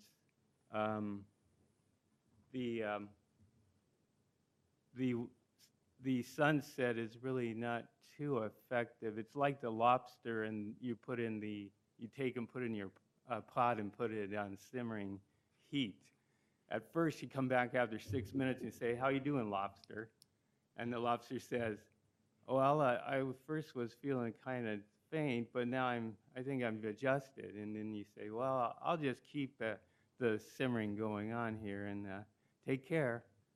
And that's the analogy. After 6 years, that's what the council, everybody's kind of adjusted to the pain of this new thing, and they just keep it going. And as to the level of your funding, it doesn't take account of the growth that will occur in those general funds or in the PBOT funding that is currently existing. So you can give an absolute amount, but it's going to be growing, and so that could be diverted as well. Why would that be growing? I'm sorry. It's coming from state and federal gas taxes, which are frozen at a fixed level. So why would it be growing? The state gasoline tax has got a very good chance of being lifted. So if they raise the tax at the state level. Right, and I doubt if the federal gets done, but there's also vehicle registration fees that can be upped, I think. Those are down also. But there's, like I said, the price of gasoline is down, and it's probably going to be down for a while. Because it goes through these long-term cycles of 10 to 15 years. And then you'll see increase. Already people are going to the SUVs instead of buying the hybrids. They're the smaller cars that they were So I've doing. heard. So you're going to have growth in that fund, and so you're not really, you're letting that growth go away. Thank you. Well, by the way, if you want to check, you talked about our fortune is improving. Our city economist who works for Andrew Scott, who's in the back of the room there, he can email you the document, but has done a forecast for the general fund, which shows very modest improvement over the next few years, primarily due to a better business climate and rising property values. I don't know if we've Right. specifically done a forecast for state and federal gas tax revenues that flow to the city, but again, they have to raise that Yeah, I know, tax. but we were surprised this year with the $10 million act. That was one-time money. But that- these are yeah. recurring on a regular basis. Right, now, they've got a forecast for that as well. So Yeah. we do have a forecast for what we think the general fund Yeah, I revenue also will be. note that the COLA for the city is about, the cost of living adjustment is like 2.7%. And the rest of the, like retirees are getting 1.5% at most. And federal employees, they went several years without even an increase. And most of these people we're talking about are like making six figures in total compensation. And so, I mean, if you're going to give them almost 3% increase in an inflation environment of 1.5%, I think you're being over generous in your COLA benefit. Okay, thank you. Thanks very much. You're welcome. Next three. Next three are Robert McCullough, Ann Sanderson, and Mr. Lightning. Good morning. Good morning, Mayor and Commissioners. Thank you very much for the opportunity to come. I'll be very brief today. Oh, just put your name in the record, Robert. Sorry. Sorry, I'm so inexperienced testifying. Robert McCullough, President, Southeast Uplift, 6123 Southeast Street, College Place. Thank you. I'll be very brief today. Several items. The first is a rising tide rises all ships. The discussion at Southeast Uplift on Monday had some doubts about the precision of the minimum, mainly concerned about choosing a already low year as a base. We are certainly concerned about the issue of the sunset. As you know, I have Don Gardner advising me on many things. He knows more than I do. And he reminds me that we've had many funding mechanisms for transportation, all of them promised and all of them eventually removed, which one leads us to today's underfunding. But I'm also going to cheat very quickly and raise a couple of other issues. Southeast Uplift did take a formal position for a public vote on Monday. That's a first for us. We had raised the issue as a potential if you didn't meet certain conditions on documentation and policy. Eastmoreland, not surprisingly, also has that position, though I think we'll be blamed more on the income tax than anything else, and that, by the way, is not correct. Somewhat more to the news that some of you may not know is we started litigation on the Oregon Public Document Law on Friday. We filed with the Multnomah District Attorney. That's the first step. That gives us 7 days. On Friday, we'll be filing with the court. Now, this applies to the question of errors in the calculation. Your own documents show there are no large transportation companies or agencies in the city. That's your document, not ours.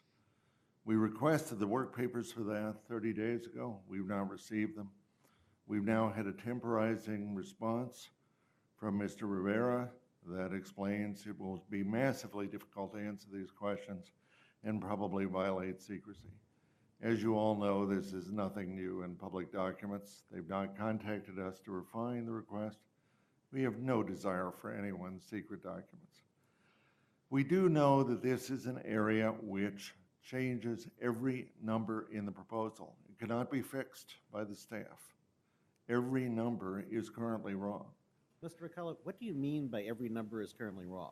Because what happened was the work group came up with a structure where businesses were divided into different groups and then divided into different sizes and said that businesses of X group and X size would pay X amount. So what does that mean?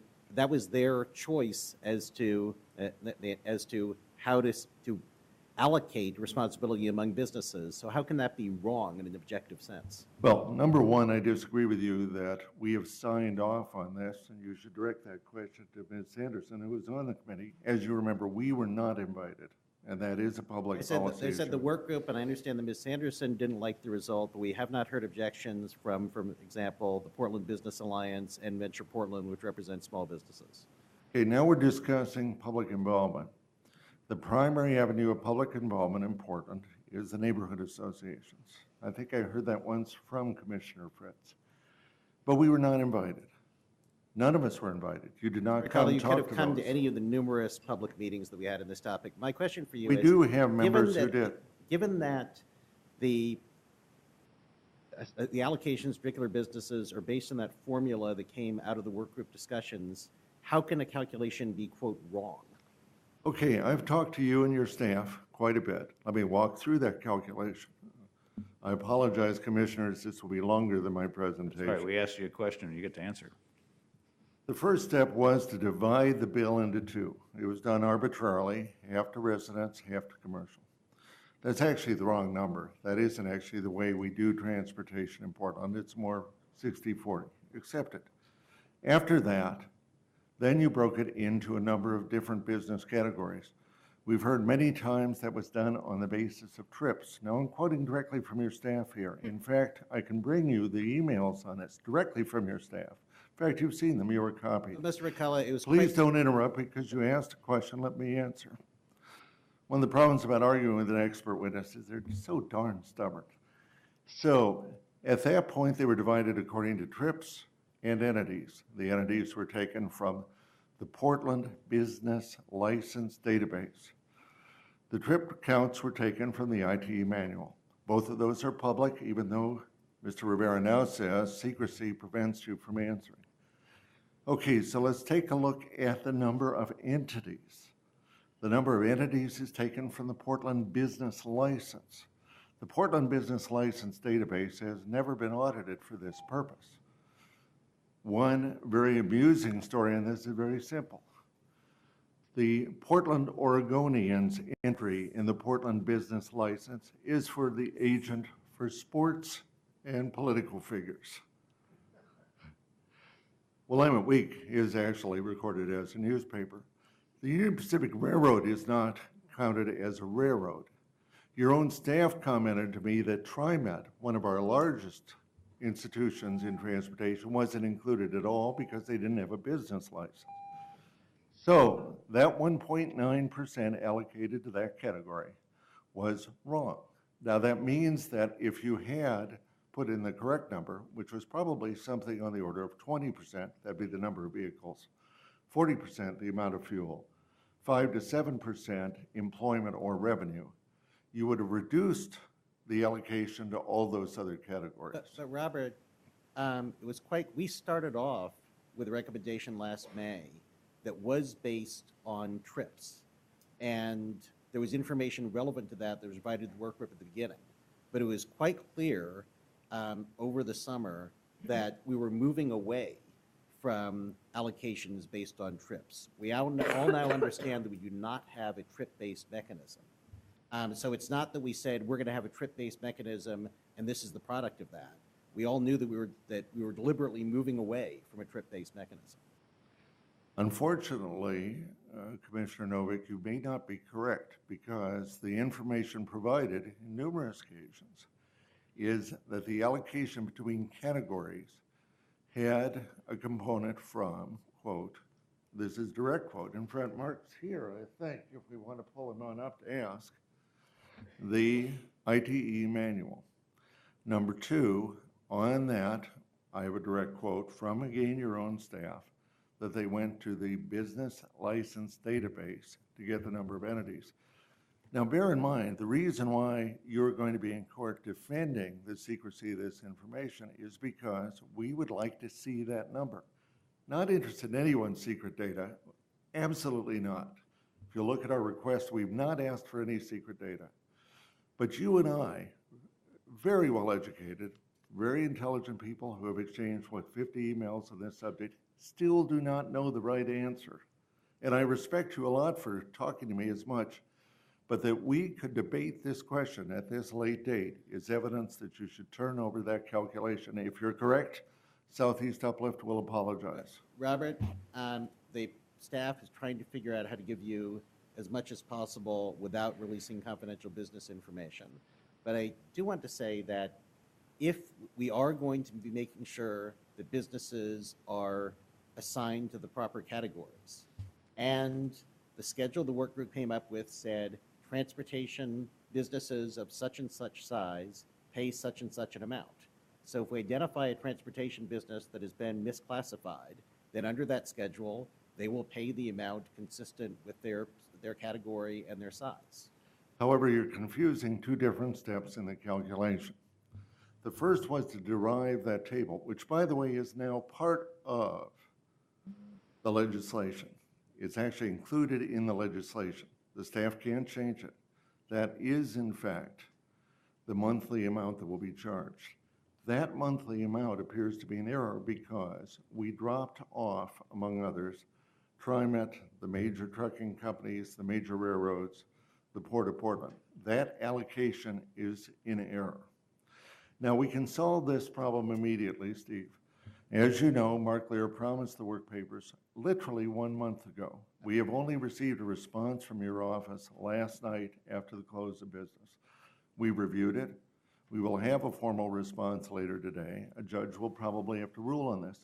But the best move is much better. Let us simply delete any data you think is secret.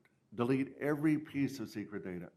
Bear in mind, I submit a business tax, a rather large one, and I know exactly what can be deleted. Income is fine, no interest in that, no interest in balance sheet. None of that shows up in your spreadsheet, and we just get to the bottom of the answer. Let me let the commissioner finish this. One more. this I debate mean, for the moment. the work group came up with a construct where no business location will pay less than X amount. They said 120, we've now talked about 144. So the only way your complaints would have significant relationship to what any business is charged is if there are thousands of misclassified entities that now are paying, say, $20 and would now pay 144. How many large transportation businesses do you think there are in the city? Number of transportation with over 50 employees, quite a few. But I don't know because, again, you haven't responded to our open document request. Do you think that it's thousands? Let me ask you both to end this here. First, I appreciate you having this debate publicly. Two, I want to request that maybe the commissioner let us know what the results are of the discussion with the Bureau about what can be released to you when, because you've got a request and you've got the prerogative of saying yes, no, or here's some of it. But more importantly, Thomas, I think is still in the room. I would like us, you don't need to come up, Thomas, but just want to flag the question of, do we need to move the threshold in the ordinances of what's addressed by rule versus what's addressed in the ordinance itself? It may be the case that this kind of technical debate will occur after it's enacted as well as before. My preference would be to have as much ability to tune this thing by rule as possible. Obviously, the council has an oversight responsibility, so will the oversight committee. But this kind of, in tax policy, it's not unusual to have an argument, a technical argument. And I suspect we're not done after this morning. So the question is, where will we have them and how? And I'm open to a suggestion, or at least taking a look at the question of where these issues get resolved downstream. I appreciate you two having this debate now, and we want to hear the results of it. But the question is, 6 months, a year from now, are we going to still be doing this in council, or is it going to be done before a hearings officer at the Revenue Bureau? I don't know. May I make one sentence, please? Sure. Southeast Uplift supports you strongly. We do not want to litigate. If we can solve this in the next few days, call me. I have 30 years of experience in public document requests. We can solve the legal question immediately, and we will move on, and we will not waste any of the city's money and time. Okay. Thank you. Thank you very much. Appreciate that. Good morning. Welcome. Good morning. My name is Ann Sanderson. I'm a small business owner. I'm a founder of the Stop Portland Street Fee Facebook page, and I was a member of one of the summer work groups. Although every time you say it, Commissioner Novick, I cringe. The rates and the policies that have come out of that group ostensibly really came from your staff, which are hardworking people, and I really appreciate all that they've done. But there was no sign off, and I really would appreciate if you stopped blaming us for even rates that you quote that aren't ours. But here we are again after 6 months, and among the work groups, the town halls, the open houses, and all the public testimony, we're still addressing changes. And I'd submit that both taxes now, 2 of them, are not ready for prime time. If we're discussing it a week before your potential vote, and even 2 weeks before, you haven't worked out the bugs. And to say that there wasn't any kind of pushback on the business license fee is wrong, because now you're already making changes on it. So I think that, we're not ready for prime time. And if the roads are like teeth, it's like pulling teeth to get you to get any changes. I am heartened by the changes that you're talking about today, but they're significant, and we need to study them more, and we need to have a chance to respond to them as well. So we came here to talk about a sunset clause, although we have gotten off track, and I think it's a step in the right direction. But, we're not confident that a future city council won't want to continue that, even if there are problems with it in the meantime. But a sunset is better than no sunset, and it's still not enough. You're asking us for a blank check. You can raise it at any time, and I think we need to be more sure of what you want to do before that happens.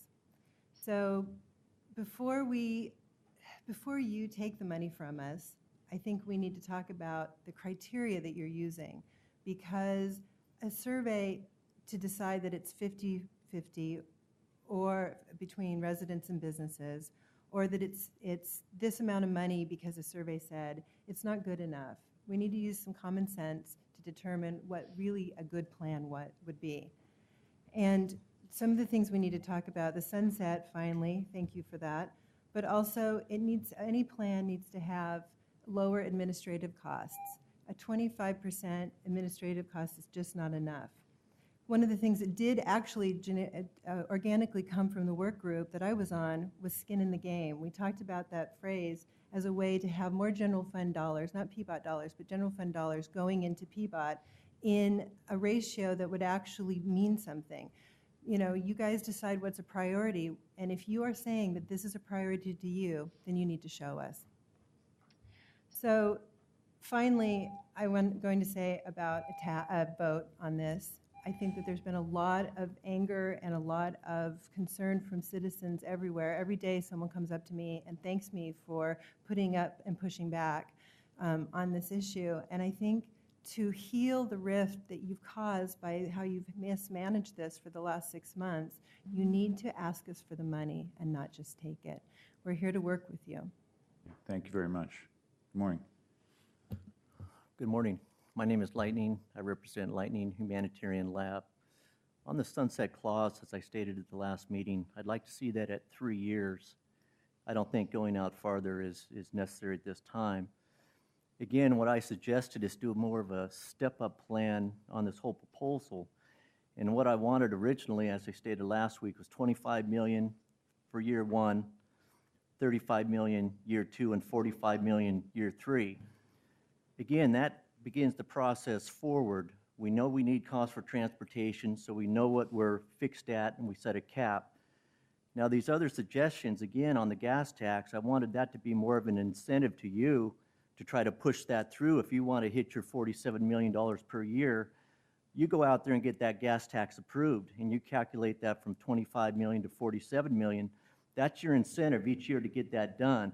If we're looking at other areas also, which again, I think this gentleman on the parking sticker fee, I do want more studies to be provided. I talked to him briefly. He said, it's your responsibility to provide those studies. Somebody needs to provide those studies. I think it's a great area to look at. Again, when we're calculating a step-up plan for the first 3 years, and again, that sunset clause determines who's going to get reelected also in the next few years. And we're going to be looking at this very close, and we're adjusting that price to see how much you're going to follow through on that gas tax, how much you'll follow through on possibly this sticker fee, how much you'll follow through maybe on PERS, Social Security, other avenues to raise more revenue. But you'll have that 3 years. You'll get reelected if you perform, If you don't, you won't get reelected as you stated. And that's my opinion, is that we need to set this up with more incentives from your side to perform, but we need to come through with something now to get the process moving forward, because we could debate on this for the next 1 to 2 years. And we're already drawing a lot of time on this. So from my position again, I want that sunset clause reduced to 3 years. And I don't want that extended out. And your election will be dependent upon this overall plan and proposal going through and you implementing either the gas tax or some other forms of revenue. And again, and I'll make this clear, Mr. Novick, in charge of the transportation, I don't think the mayor should not get reelected on anything to do with the Bureau of Transportation if this comes unraveled. You are in charge of that. You are the commissioner. If it becomes unraveled, it's your responsibility at the end of the day, not the mayor's. Thank you. Thank you. Thanks very much. I just want to share something that dawned on me, and it should have dawned on me much earlier, and that is that we won't actually be collecting any revenue until 2016 under the current proposals. So we would, if we were to have a sense that the money starts getting collected in 2016, it would be unrealistic to expect all of the projects to be done immediately, even if we got all the money on April 15th of 2016. Okay, but if I can answer that, is that on these other type of fees, the parking fee type structure, the gas tax, or any other type of revenues, my understanding is that we'll begin to get that into place to have it implemented upon the proposal dates. So I do understand that, but we still need to move forward as we're doing on this whole proposal to make sure that we can meet those dates and come up with the revenue that we need, because we haven't done that in the last 10 years in the transportation department for some reason. And that's why I want to hold people accountable for what they're saying and have an incentive there to try to push that through. And if they don't, you don't get reelected, Mr. Novick. Lighting, I appreciate your thoughtful comments as always. You're right. I am the transportation commissioner, so I have more responsibility than the mayor. I also cannot resist saying that we're hearing from lightning an hour after we heard from thunder, and I think this is further evidence of climate disruption. Well, I do like Terry Emmert's name of thunder also, so I'll Lightning, go can with I it. just jump in for 1 sec? Because I'm confused now about an important detail, so I'll turn to the commissioner in charge. Under the proposal before the council currently, when is the earliest point in which a taxpayer is either required to make a payment or voluntarily could make a payment?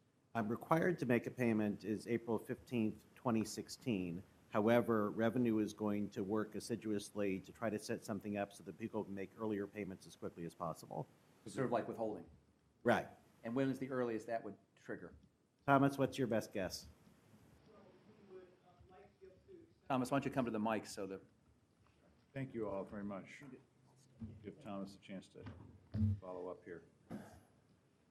I'm sticking here for 1 second. If I can make one quick comment on this. Quick.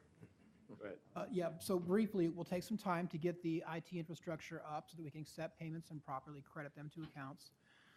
That said, we may be able to take voluntary payments in the third quarter of 2015, so those would be prepayments to the April 15th of 2016 due date. In terms of employer withholding, there's 2 ways that we could go, voluntary or mandatory.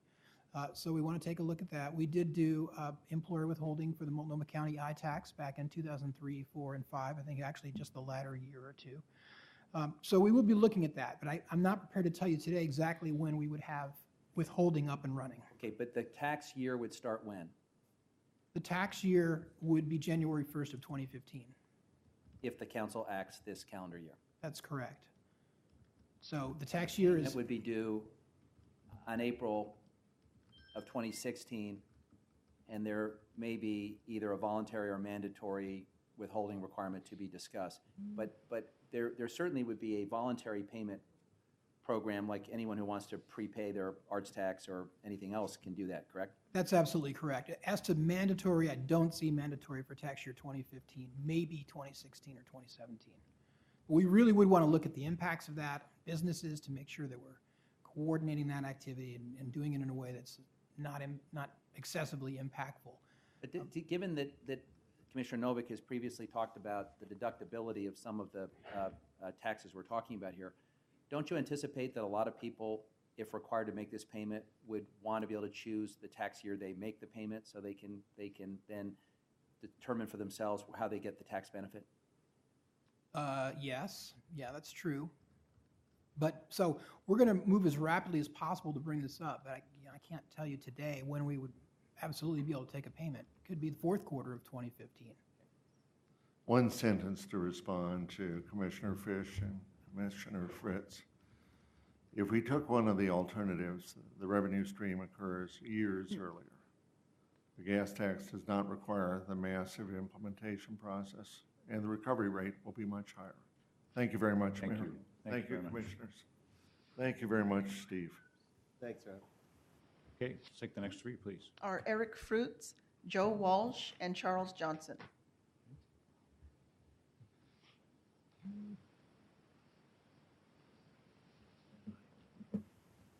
You're last.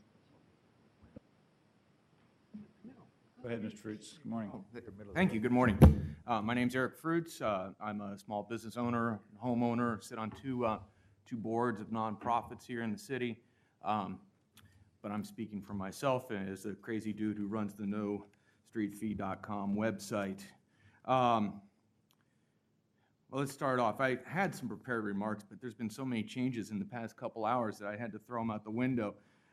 So first on the sunset, I love sunsets. They're beautiful, but we got to be careful. If you've ever driven out to the Oregon coast on a Friday evening, you know that sunsets are dangerous because they take your eyes off of the other dangers on the road. And despite the sunset that we have here, this is still a very, very flawed measure. One of the other amendments that has been in here but hasn't been really discussed much is the Oversight Committee. I know Mr. Rogers mentioned it, but there's, I think, a small technical issue that we should look at on the oversight. And that is my understanding of how the oversight provision is written is only providing oversight on the spending side. And I think that there's a lot of opportunities for mischief and problems on the collection side of these two new taxes. And so I would urge you to tweak that language, at least on the oversight, to make sure that there is some oversight on the collections. And when we talk about collections, we're talking about, assessment. How is it assessed? And Mr. McCullough really flagged some big problems on how it's assessed. How is it collected? And how is it enforced? Are people going to go to jail? Will it go to collections? How will we enforce the collections of this tax? I'm a small business owner, and I have probably generated more trips talking about this street fee than I have in 8 years of operating my business out of the smallest, darkest corner of my basement. And so I certainly hope that as we rejigger the street fee that we tax government activities a lot heavier than mine. I have actually generated exactly 0 customers at my business because I can do everything by teleconferencing. On the business side, I've had some real concerns about the business side of the tax, and I was 99% certain that it was a big problem. Today, I am now convinced that I am 100% certain that there is a huge, huge problem on the non-residential side. Commissioner Novick said, and I quote, "We do not have a trip-based mechanism on the business side. That means that what we have now is essentially a property tax that will fall under the property tax limitations." I suggest that you talk to the city attorney about that. When you have a mechanism that is no longer based on any notion of trip generation, you now have something that could be considered a property tax, and that can cause some big problems down the line. Another thing, I know that Mayor Hales loves to talk about his 3 options, and I've said over and over that there are other things we can do. One thing that I've suggested over and over again is that we tap PDC. We have a 30% set aside for affordable housing from the Portland Development Commission. Portland Development Commission is sitting on about $100 million of money that it can use for developer and real estate subsidies. Why don't we have a 30% set aside for roads in urban renewal areas? About half the projects are in urban renewal areas. I think that that is money that can be tapped and can make a serious dent in the road paving problems without increasing taxes. One last thing for Commissioner Fish, I really appreciate you reaching out, and believe me, I've actually thought about this nonstop, and I have an idea on dealing with the gas tax. Your issue was the gas tax is regressive, and I agree with you. It's not based on income, although you may drive less if you have lower income. But still, it hit me. We've got about 20 to 25% of the population that carries an Oregon Trail card. That's what we used to call food stamps. And I also have the Fred Meyer card that I could stick in the pump. And I thought, well, if there's a way that we can work with the state and the feds to use that Oregon Trail card to stick it in the gas pump to provide a credit against the gas tax, that might be a way of dealing with that regressivity. Now, I know under the federal law you can't use your SNAP card to actually buy gas, but I don't think there's any prohibition on using that card to obtain a credit. For example, RAC, the Regional Arts and Council Commission, has a program of offering $5 theater tickets. And the way that you can get those $5 theater tickets is by simply showing your Oregon Trail card. And so I think there is a way that we can do this. I don't know about technologically whether it's feasible, but I think we can at least start the conversation on that. Mr. Fruits, can I just get clarification on your urban renewal proposal? I want to be very clear that you're not suggesting that any portion of the 30% set aside for housing would be dedicated to roads. You're saying it's 30% of the 70%? I'm saying, well, I'm not even saying 30%. I'm saying that we have a set aside for affordable housing, it's 30%, and we should have a similar, I don't know what the number is, but a similar set aside for streets and roads within urban renewal areas. But because we spend a lot of time defending the 30% set aside for housing, you're suggesting... I don't want to take your money. Not my money. The money goes right out the door to support low-income families, veterans, and homeless people. But I just want to be clear that you're suggesting to us that we take some portion of the 70% that is not allocated for housing and consider investing that in infrastructure. Well, that's correct, Commissioner Fish. And if you look out there, we've heard Mayor Hales and Commissioner Novick give testimony here in council about how blighted roads and road improvements are a key component of urban renewal. And so I think we have agreement among City Council that road improvements are urban renewal. And I think there's absolutely no reason why PDC should not be in this room with its wallet ready to provide some support for the streets and roads within those urban renewal areas. So to be clear, that's a large amount of the money from urban renewal areas does go into roads. Well, there's over $100 million in subsidy money that's sitting out there. We spent $1 million to subsidize a microbrewery in a place where we had a failed bakery. Come on back this afternoon when we're going to be discussing urban renewal districts. Oh, I got to work. It would be interesting to...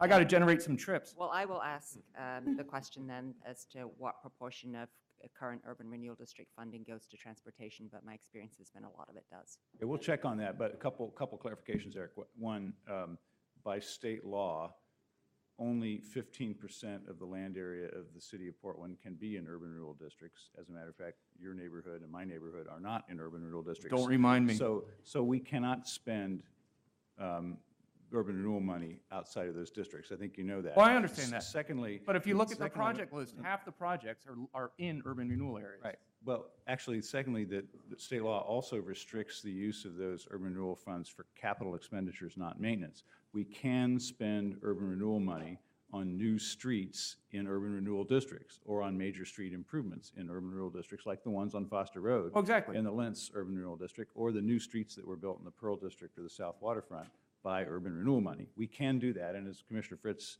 just noted, we'll ask what percentage of those revenues are going to... Well, I'm not saying we street should cover improvements all now. of it, but I think that that's a serious, that it can make a big dent. And I think what happens is the council gets hung up on this idea that if we don't have a proposal that raises all $46 million, then forget it, it's a dumb idea. What I'm saying is that we need to have, we talked about a cocktail a long time ago.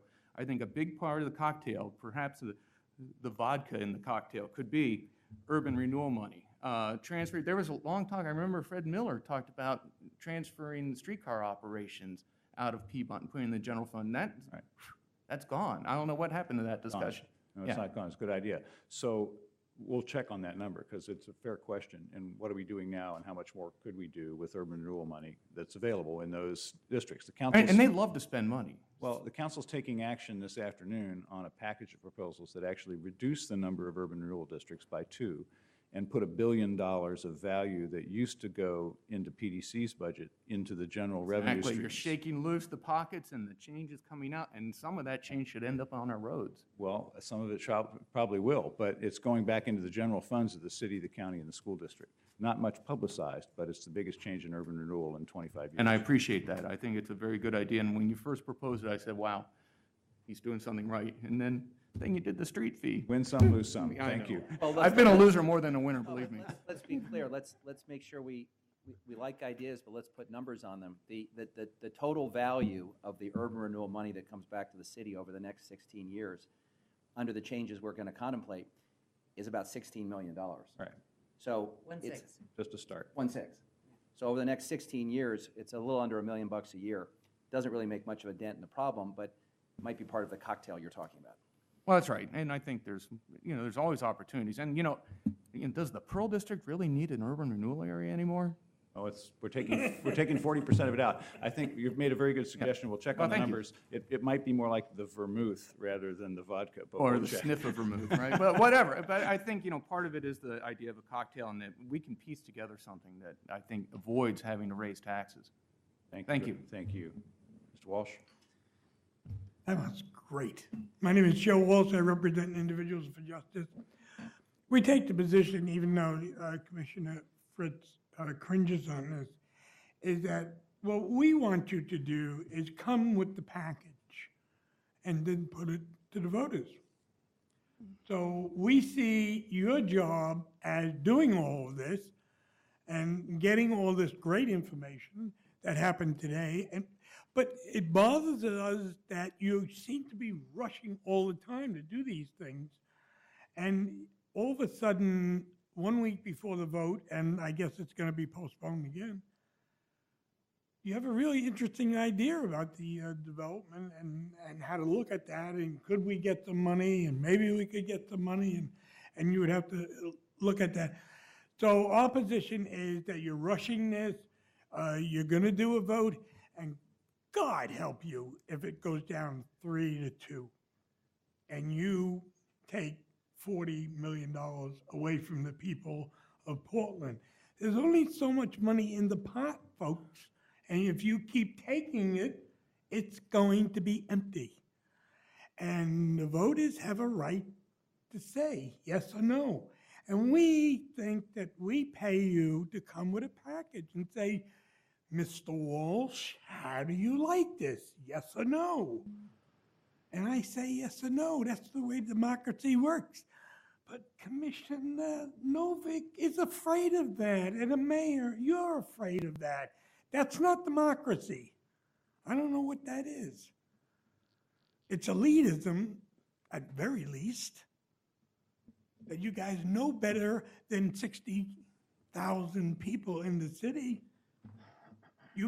If you don't put this to a public vote and it goes down 3-2, or if you seduce the other two commissioners and you get everybody on board, and this thing goes south, I'm going to have to learn the names of all the new commissioners and the mayor. Because this is a lot of money that you're taking. $47 million is a lot of money. I could have a great time in Vegas for at least a weekend on that. So I'm saying democracy demands that you give it to the voters, and you do the package. Amanda, what I'm suggesting is not just, well, just vote on it. I'm saying you guys work to get the package together and put it before us. That's your job. Thank you. Charles, welcome. Good morning, Commissioners. For the record, Charles Johnson, and I'm not such a hardcore opponent of the street fee, but I very much appreciate the gentleman's remarks and their the way they were presented. As to Mr. Walsh's remarks about democracy and the way this is working, of course, the biggest problem we have with taxes as taxpayers is probably that we don't have direct democracy controlling our federal taxes. But so when you, as quasi-legislatures, executive blend, however the word that works in city government, do this. It's not certainly without precedent. Usually we don't get direct democracy on taxes. In Oregon, we do a little bit better about that. And the reason we're actually having this anxiousness about this tax and had the anxiety and drama about the arts tax is because, to some extent, you're not calling for enough accountability from the taxpayers. Us taxpayers are willingly sending gobs of money to Egypt and to Israel for violence or to bribe them into quasi-peace, and we don't complain about that. But when it comes time to fix the pothole, all of a sudden we want to put some kind of armor around our own wallet. So whether you make this street fee work or not, I encourage you to talk about the broader justice picture this applies to, and that we as citizens need to get re-engaged through this process, maintain our streets, and put our money into building our communities and not financing a military-industrial complex that always makes itself tax exempt. I don't know, we're unfortunate that we don't have a big Boeing presence here that we can look to kind of recoup some of that money.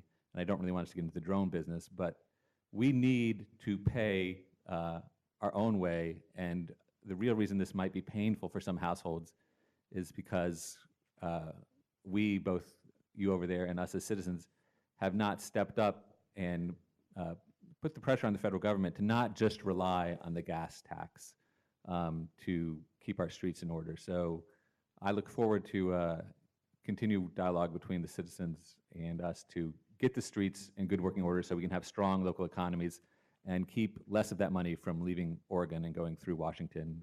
A lot of it comes back in block grants that we approve here, but that's not really the way it should happen. We don't really have accountability and good citizen involvement when so much money goes through the federal budget. Thank you. Thank you. Good point. Thanks very much. Next three, please. The last two who signed up are Woody Broadnax and Barry Sutton. Okay, come on up.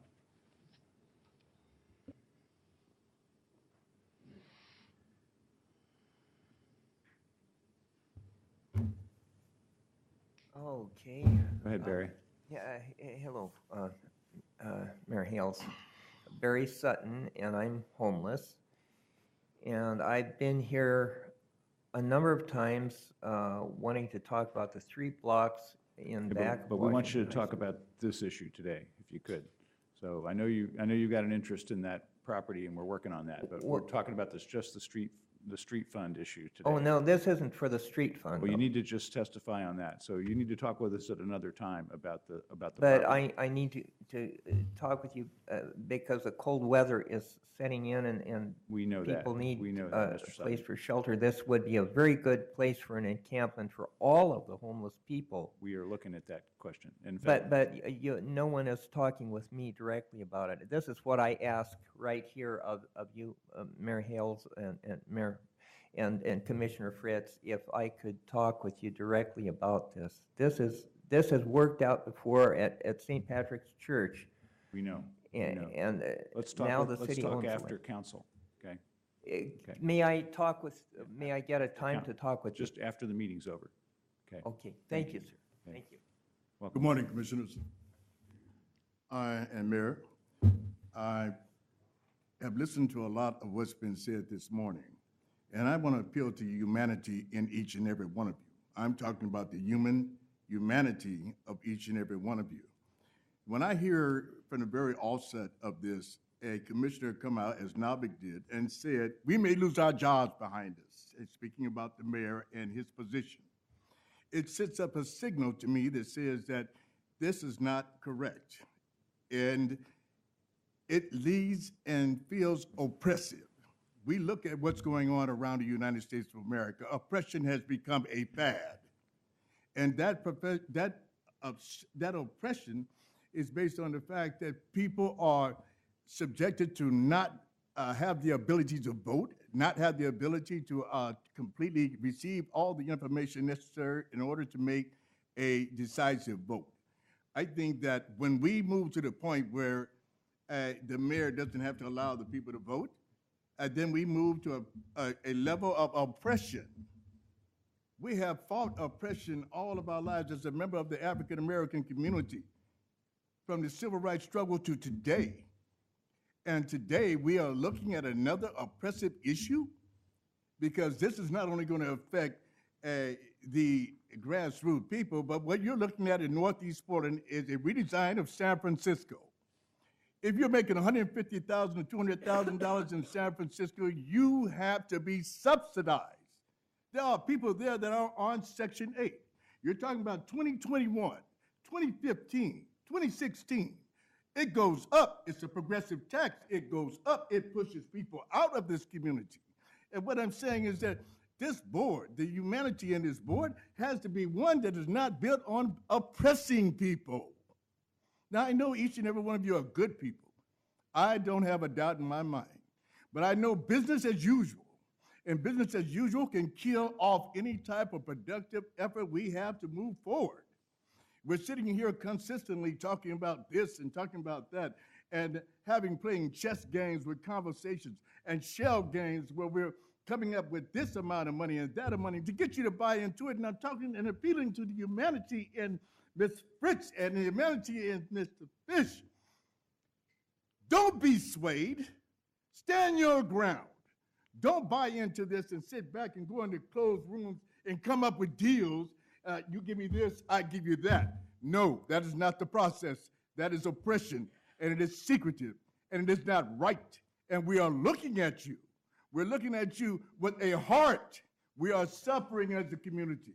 We're suffering with the streets. There are ideas that you have in your heads and that you've listened to all of these people come up with suggestions that will allow us to be able to move beyond this point and deal with the non-oppressive issue of just saying, we're going to have a street tax, we're not going to have a vote. That's not the American way. It is not how you got in office, and it is not how you will sustain yourselves while you are in office, as the gentleman said. Thank you. Thank you. Okay, no That's one all else signed signed up? Okay, then we have the amendments in front of us. I think all we need to do at this point is continue to next week, right? Because we don't have to take final action on those amendments. So we will continue these two ordinances until next week. Well, Mayor, right? can I Is that just, right? I think City a valid Attorney, if I point got of that wrong, do we have to, Attorney. do we have So to we- take action on these amendments? Well, if you want them to be in place, if you want. We to- did. We did. You moved them, but you've not voted on. The Okay. question is whether you wanted to vote on those amendments before next So week. we can adopt those amendments, put them into the ordinance. That's the amended ordinance that comes back next week. Okay, then I'll take a motion to adopt those amendments. We already did that. I thought we did, but we Yeah, can we do have- it, we we have can to- do it again. You just have to call the roll. Okay, so roll call on the previous motion, sorry. Novick? Aye. I'm sorry. Fritz? Aye. Fish? Aye. Saltzman? Aye. Hales? Aye, okay, so those amendments are adopted, and this is continued for 1 week. Thank you very much. So Mayor, can I just address that for a second? Because this is I'm losing track of how many hearings we've had. They're all excellent hearings. By continuing it next week, what we're saying is to all the people that have been joining us and testifying at each of these, come next week, but we're not telling them that we intend to do anything next week.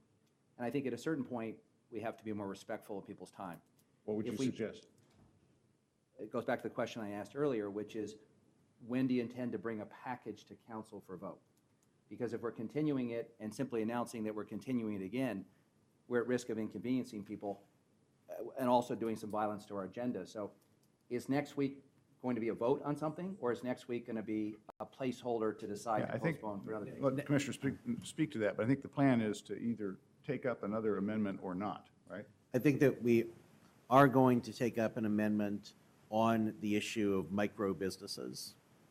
So that means that we would not have a vote next week on the business side at least. And that's because we can't take action on something unless it's an emergency ordinance and act on it the No, I same day. understand. So I anticipate that we will have a final vote on the 17th.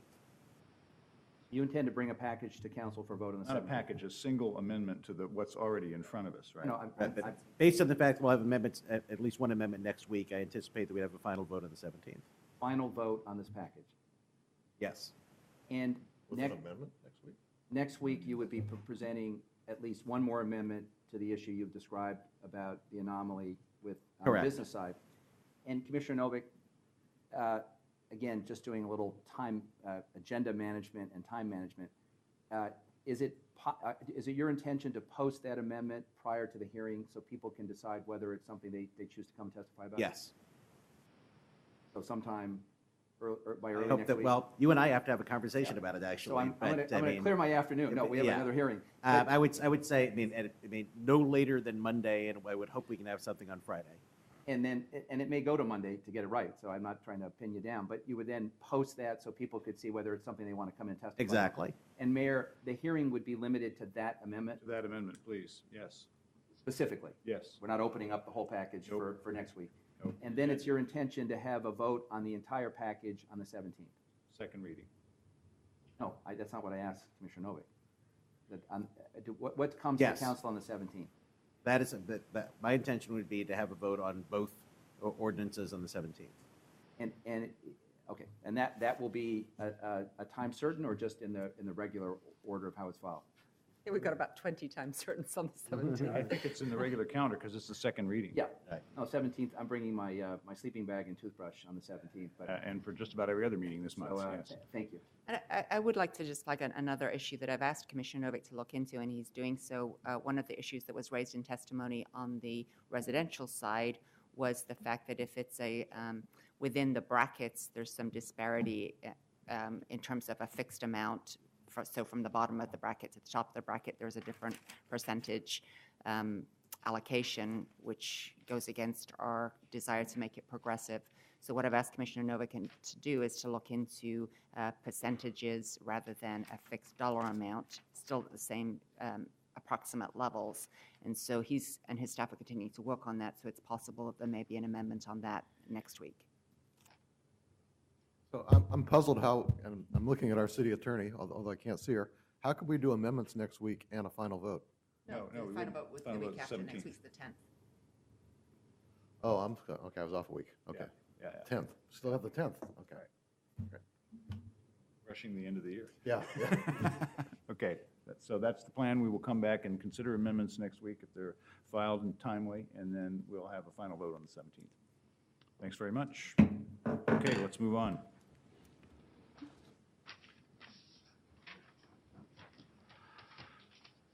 Carla, could you read the next item for us?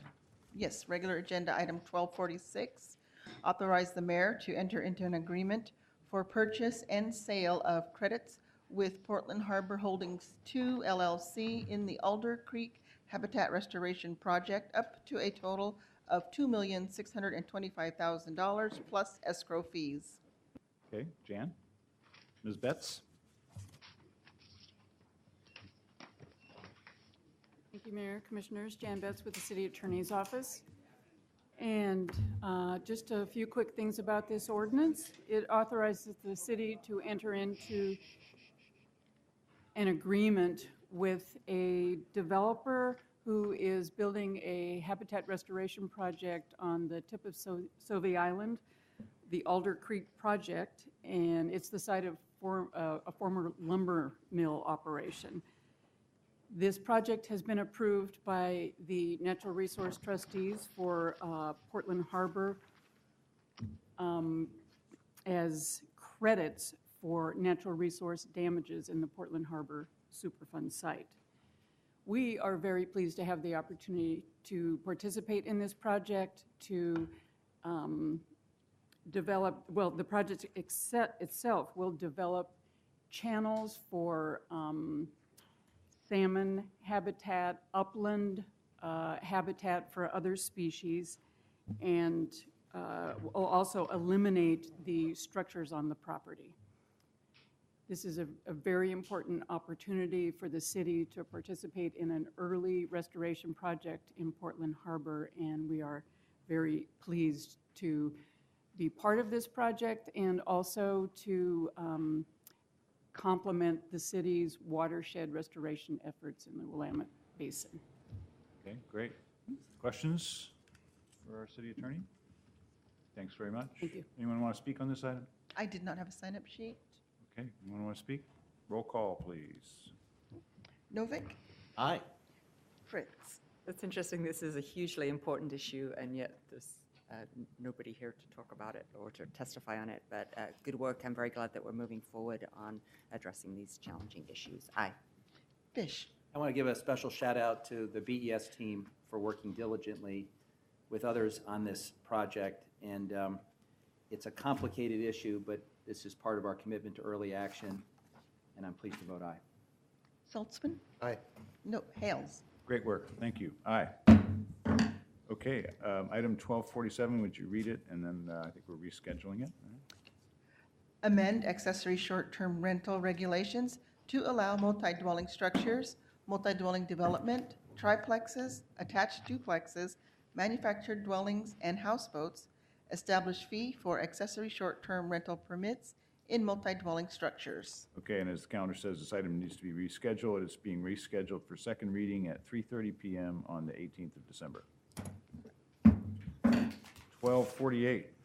Mayor, can I just ask a question on that? Sure.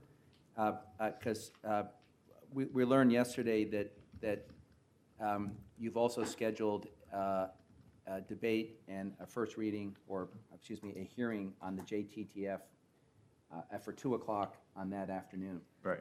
If history is prologue, that hearing will last about 5 hours. Yeah. And we're now scheduling this for 3:30. And I, with all due respect, I think either we should move the JTTF to a time that gives people the full opportunity to be heard, or not put something on the calendar that we're unlikely to get to. Okay, this is a second reading. I don't know why they wanted a time certain. I thought. I'm not sure There'd be either. more discussion. There's room on the morning. Well, there's a on the second, 17th. there's two issues, Mayor. We're going to take up the first reading of the enforcement ordinance and the. Yeah, I hear you. So let's see, I believe we can do this, Carla. Why don't we reschedule this for December 18th, and the city council clerk and I will determine whether it's a time certain or not. How about So that? the reason we scheduled this for a time certain is it's a land use item, and we're sending notice out, and I think the desire was to make sure we didn't feel the need to resend notice out to people, and so. But if it's scheduled for December 18th in the regular calendar, then it's scheduled, isn't it? Okay, if it's scheduled for, it just wasn't clear to me what you meant by Yeah, I'm not sure why there was a time certain requested for this, for a second reading anyway, so let me amend my ruling and say that we'll reschedule this for December 18th. And I'm not driving this train, but my understanding is this is being paired with another ordinance. So the authorization on short-term rentals for multifamily is being paired with the ordinance, for which I think we're getting a first or second reading on the enforcement side. So I don't know the sausage making, but I. It's not sausage making, it's just mechanics. I got a better idea, I think, on the third try, and that is, let's hold this item until this afternoon. We'll figure out what the Bureau needs, and I'll bring it back then, because we have an afternoon session, okay? So we're gonna hold this till this afternoon and then figure it out. 1248. 1248, accept bid of R&G Excavating, Inc. for the Lower Slough Refugee Habitat Enhancement. Ms. Moody. Morning, Mayor and Commissioners. Christine Moody, Procurement Services. You have before you a procurement report recommending a contract award to R&G Excavating. The original engineer's estimate on this project was $2 million. On October 23rd, 2014, 6 bids were received, and R&G is the low bidder at $1,359,838, which is 32% below the engineer's estimate. The Bureau of Environmental Services has reviewed all bid items and believes the price offered by R&G is good. The city identified 3 divisions of work for potential minority, women, and emerging small business subcontracting opportunities. Subcontracting participation on this project is at 1.9%, and they are responsive to the city's good faith effort requirements. R&G is self-performing the majority of this work and is only subcontracting out 2 divisions of work, one of which is crane services at $510,000. A bid was received from a woman-owned crane service, but was not used due to the scope of work. I will turn this back over to council if you have any questions. Thank you. Questions? I have a couple of questions. First of all, usually we're happy when bids come in so much less than the estimate, but in this case, it worries me that it's too low, and that there might be then change orders that would get to be expensive. So could you talk to me about how do we know that if a bid is too low? I will actually ask Mark Hutchinson to come up and explain how BES is comfortable with the bid prices. Thank you. Hello, I'm Mark Hutchinson. I'm the Construction Division Manager for the City of Portland. Thank you for the opportunity to comment on this project. This is a pretty important project for us. It creates a habitat in the slough for salmon. If you saw the front page of Argonian today, you can see that that's a big issue for the public. We looked at this bid and we feel that it's a responsive bid. We've talked to the contractor. The same contractor is working adjacent to this site on our lagoons project, and so they have a competitive advantage in that they don't need to mobilize to the site. They also were able to secure a barge and crane subcontract that gave them some competitive advantage. And so their plan is to work on this project and over at our treatment plant project at the same time. So we've looked at their prices. The second bidder, BCI, who's done other work for us, which is pretty close to them, then there's a pretty big spread to the other group of contractors. And we feel it's a competitive price, and the contractor has a pretty good reputation. We'll watch the change orders pretty closely. We feel that our scope of work is pretty well defined. We accomplished a project like this about 3 years ago. We had some risk items with the work because it's in the water, and so we need to be able to put anchors in the slough when the water's low, which we're hoping to do before March, and we need to be able to float wood in when the water's high, which we hope to do in April, May, and June. And so those are a couple of our big risk items we faced on the last project. We tried to float wood in the summer when the water was low, and we tried to put anchors in, and we had some issues with that. We've since restructured our contract to address the risks and the changes we saw in the past project, so we hope to bring this one in. And we'll work, if we do get changes or claims, we'll work pretty closely with the city attorney to defend those so that we can meet our benchmark of no more than 5% change orders. Great, thank you very much for that explanation. And then I have a question for Christine that it seems like only $10,000 out of the $1.3 million is going to a women-owned business, is that right? That's correct. So that's not very much, is it?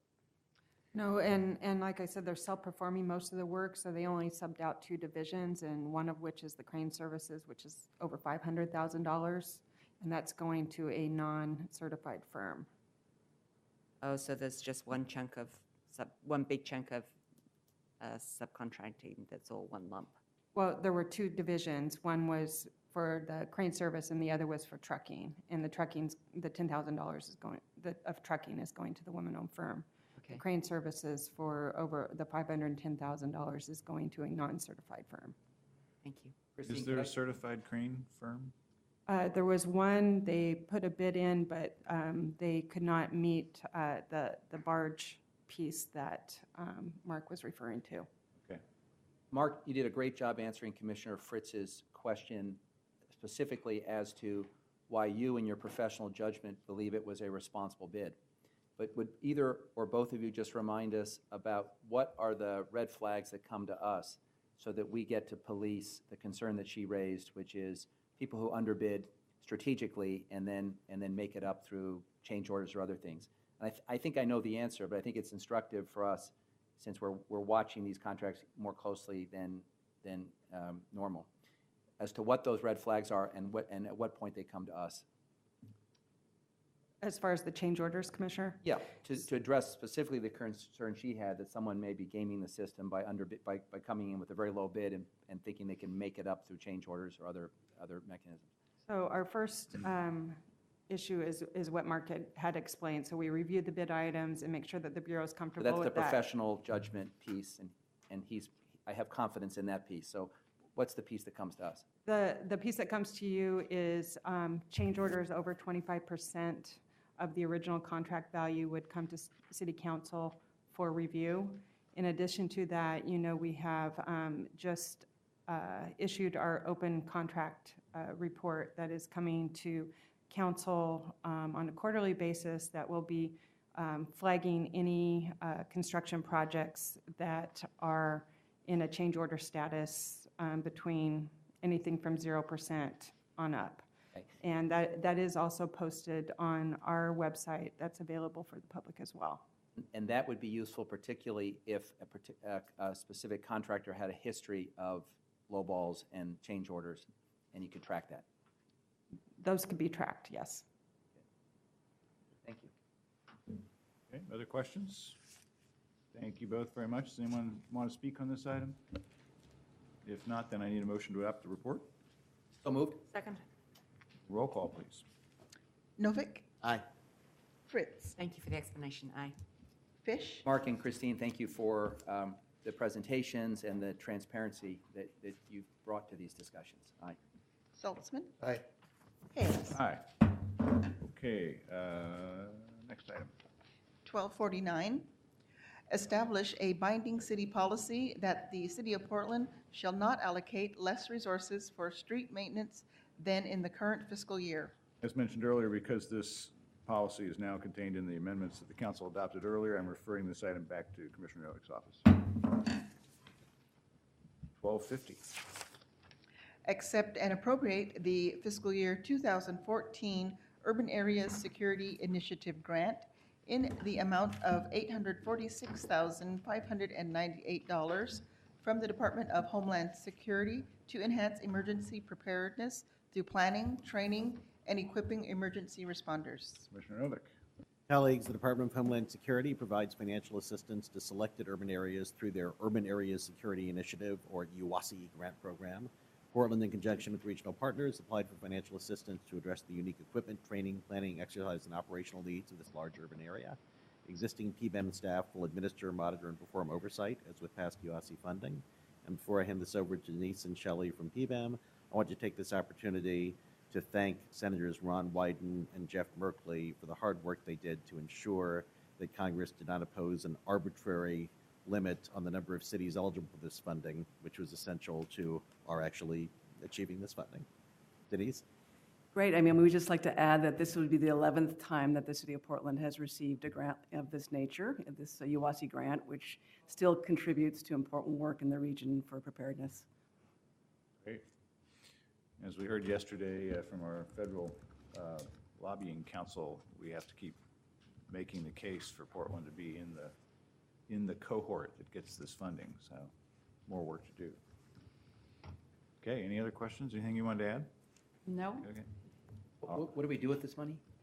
So this money is used to support specialty training, exercising, planning, and equipment that's used for disaster preparedness, what we call all hazards disaster preparedness, but it's essentially for any natural, man-made, or technological threat or hazard that we face in the 5-county region. Who And the gets it? Who receives it? Who gets the training? Who gets the equipment?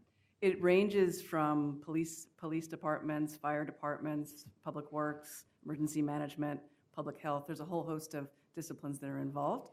And a couple of weeks ago, you approved the IGA for the Regional Disaster Preparedness Organization, and that is the structure that actually spends the money and makes decisions based on a regional strategy that's agreed by all of the participating jurisdictions and other partners. Actually, of the- Denise, for Yeah. council's benefit, could you give just a couple of examples of trainings that we've funded with this money? Yeah, we fund hazmat training, so for hazmat specialty teams to be able to do their work requires a lot of special skills, and so we do hazmat trainings. We train public information officers, the bomb squad. There's other specialty teams around the region that are trained to be able to do their job. They're also equipped with specialty equipment, and we do all the decision-making is made based on a strategic planning process. So presumably you have to give an accounting on the previous grant, what you spent it on. I'd really like to see a copy of that just to know so that I get some more of those examples. Thank you. Absolutely, we'll do that. Okay, other questions, follow-up needed? Thank you both. Thank you, too. Anyone want to speak on this item? If not, then a roll call. Novick, Thank you, Denise and Shelley. Aye. Fritz, Thank you. Good work, Commissioner Novick. Aye. Fish, Thank you, Steve, and the Bureau of Emergency Management. Aye. Saltzman. Aye. Hales. Listened to a chilling story on NPR this morning about a nerdy topic, but it's much more than nerdy, which is that the Cascadia subduction zone fault is silent. That's not good. So all the more reason to get ready. Aye. Okay, 1251. Amend lease agreement with Union Pacific Railroad Company for pedestrian and bicycle path facilities on the east bank of the Willamette River and the Steel Bridge. Commissioner Novick. Colleagues, the city and Union Pacific entered into a lease and operating agreement the council approved in January 2000 that allowed construction and use of a public walkway along with access ramps outside of the lower deck of the south side of the Steel Bridge. In March 2000, the city and UP entered into a beautification lease for construction and maintenance of slope pavers, landscaping, and fencing, and the city's long-term maintenance access for pedestrian and bicycle path facilities on the east bank of the Willamette River and the Steel Bridge. Pursuant to the lease, UP has the option to recalculate rent after the initial 15-year term, which will end in February 2015. And UP has notified the city of its intent to increase the city's rent from $1,500 annually to $2,000 annually. And after we ranted and raved for a while, we decided we could accept that. Funding is available in the Transportation Fund. This ordinance would also amend the release and indemnity section in order to update the terms to be more in line with standard city language, and amend the agreement in order for the Bureau Director to authorize future amendments. And Dee Walker from Right of Way Acquisition is here to answer any questions. Good morning. Good afternoon, Mayor, Commissioners. Is it afternoon yet? No, Almost. Almost. Well, Commissioner Novick pretty much stated everything. Basically, it's just an amendment to an existing lease in order for the Union Pacific Railroad to increase our rent. We decided to take the opportunity to update some indemnification language and then put in a clause for any future amendments for the Bureau Director to be able to sign off on it. So that's it. Okay. More questions? If not, then as a previous agenda item, so we are We have approving the a public amendment. testimony. Do we have anyone that wants to speak on Yes, this? We Mr. do. Johnson. Okay, I'm sorry. Come on up.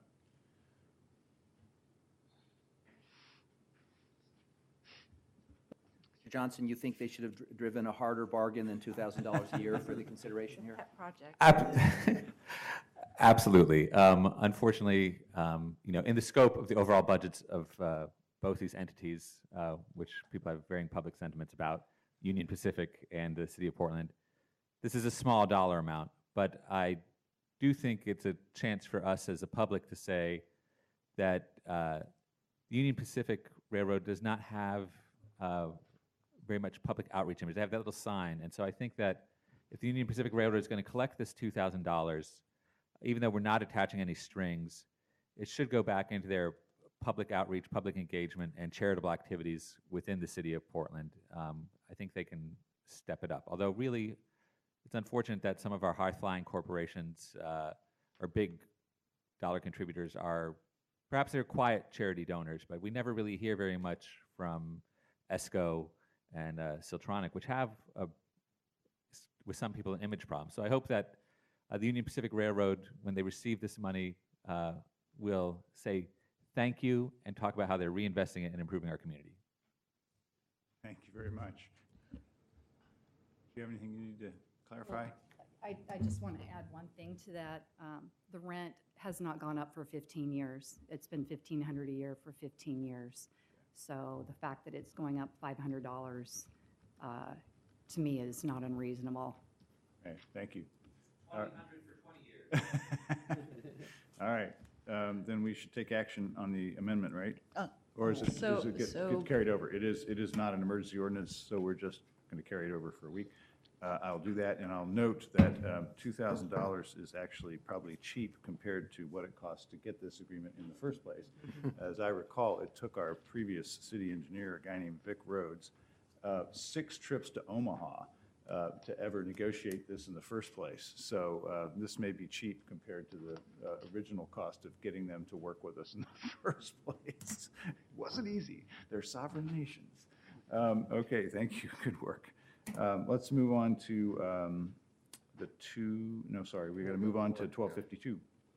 Accept a federal grant in the amount of $162,532 from the Department of Housing and Urban Development for Continuum of Care Planning. Commissioner Salzman. Thank you, Mr. Mayor. This is a grant from the Housing and Urban Housing and Urban Development, right? Department for Continuum of Care planning work that the Portland Housing Bureau is engaged with, along with our partners in Multnomah County and Gresham and Home Forward. Ryan Dybert from the Bureau is here if you have any questions. Sounds good to me. Any questions? Anyone want to speak on this item? Yes, we have one person. Okay, come on up. Good morning.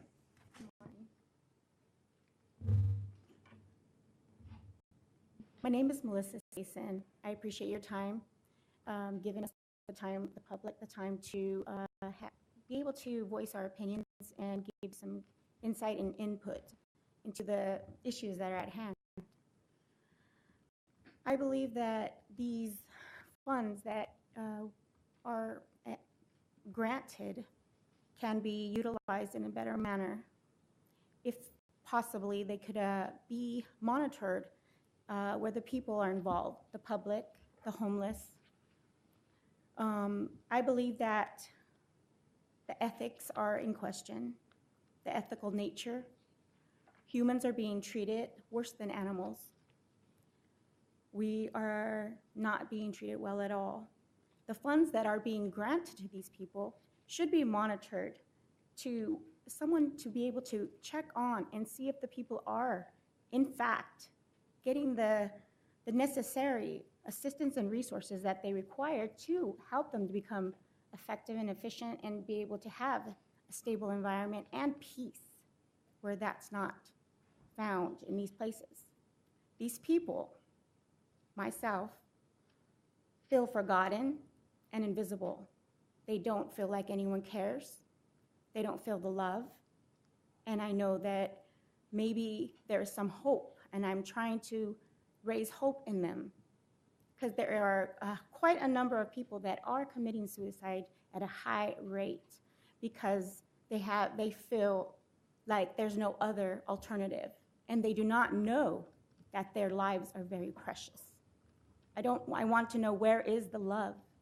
I know that you all care about the humanity. I know that you are working on issues at hand. I believe that there are animals treated way better than us.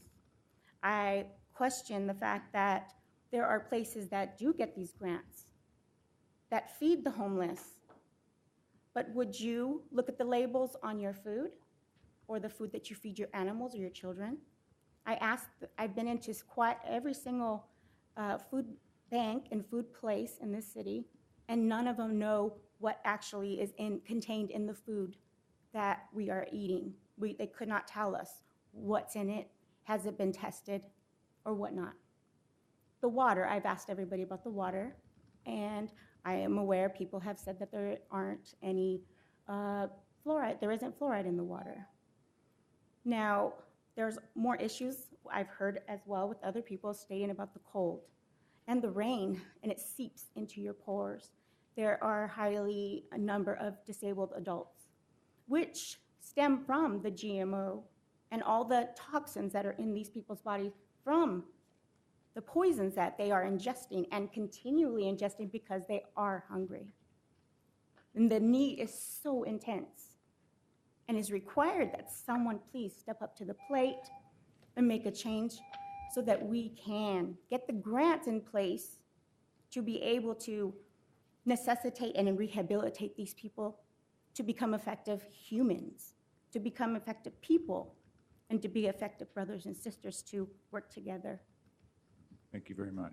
You're Thank welcome. you. I appreciate your time. Thank you. Yours as well. Charles.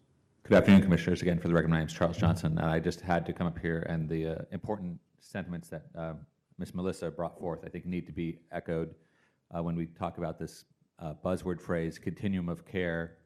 And I'm going to encourage some of my fellow activists and residents within Portland Housing Bureau properties like Northwest Towers to engage with Commissioner Saltzman so that we can have a very strong and resilient continuum of care program. In the private market, especially with cell phones, they talk about churn.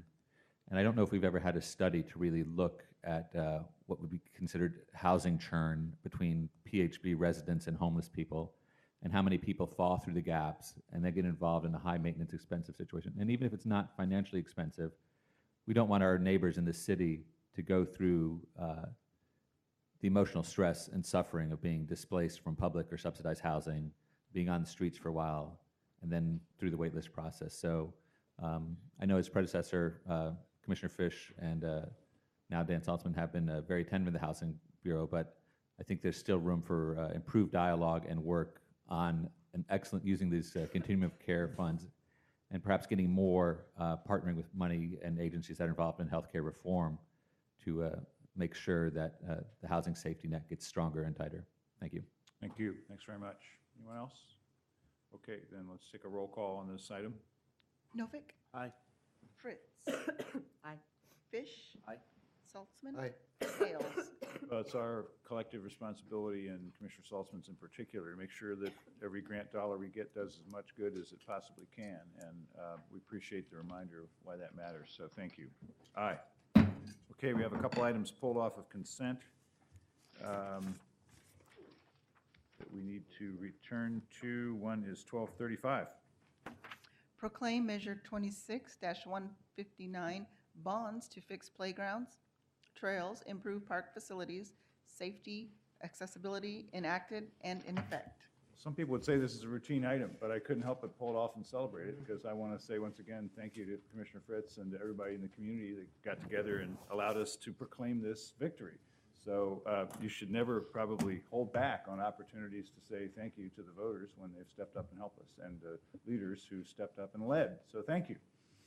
Thank you, Mayor. And coincidentally, I also pulled this item not only to thank the voters, to celebrate the passing of the bond measure with a historic 73.8% of the vote, which is the most a Parks bond measure has ever received, as far as we can gather.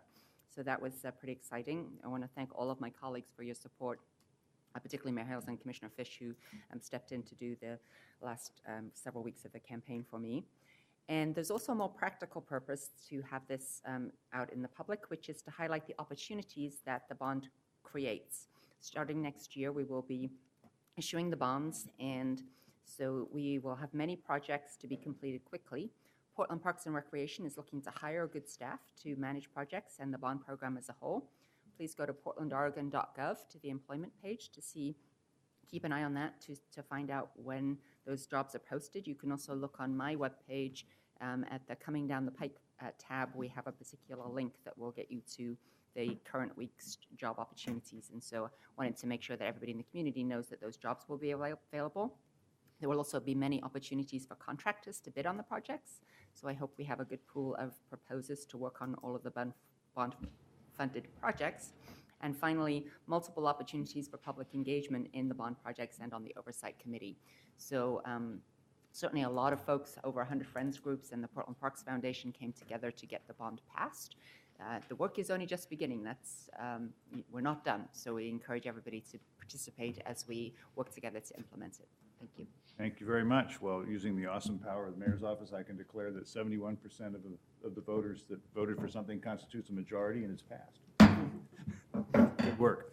Okay, we have another item that was pulled off of consent, which is 1240. Authorize city attorney to appeal the judgment in Michael Boyle v. City of Portland, Multnomah County Circuit Case number 1305-07824. Mr. Walsh, come on up.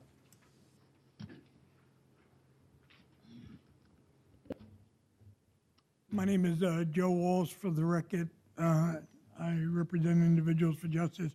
We pulled this item because, once again, this is a jury trial. We think that a person that has suffered and a jury awards damages, we ought to honor that. As a people, we should not appeal these cases, even if the city attorney says, hey, we may win this in the appeal. What is it that we win? We hurt the person again. So we pulled this item to talk about a jury trial and a verdict that gave some money to somebody who was damaged. And we're going to appeal it. And that's not the best of us. That's the worst of us. Thank you. Thank you. Anyone else? Okay. Okay, roll call, please. Novick? Aye. Fritz? So as stated in the ordinance, the appeal is in large part to clarify what was meant. We thought we were doing the right thing on veterans' preference, so we need to know what the court expects of us. The suggestion was made that we could ask the Attorney General, and I've learned in looking into this issue yesterday that once a court has adjudicated something, the Attorney General doesn't have jurisdiction to give us advice that it is in the court system and has to be clarified through the court system, and that's my understanding of why we're appealing. Aye. Fish? Aye. Saltzman? Aye. Hales? Aye. And we are recessed till 2 p.m.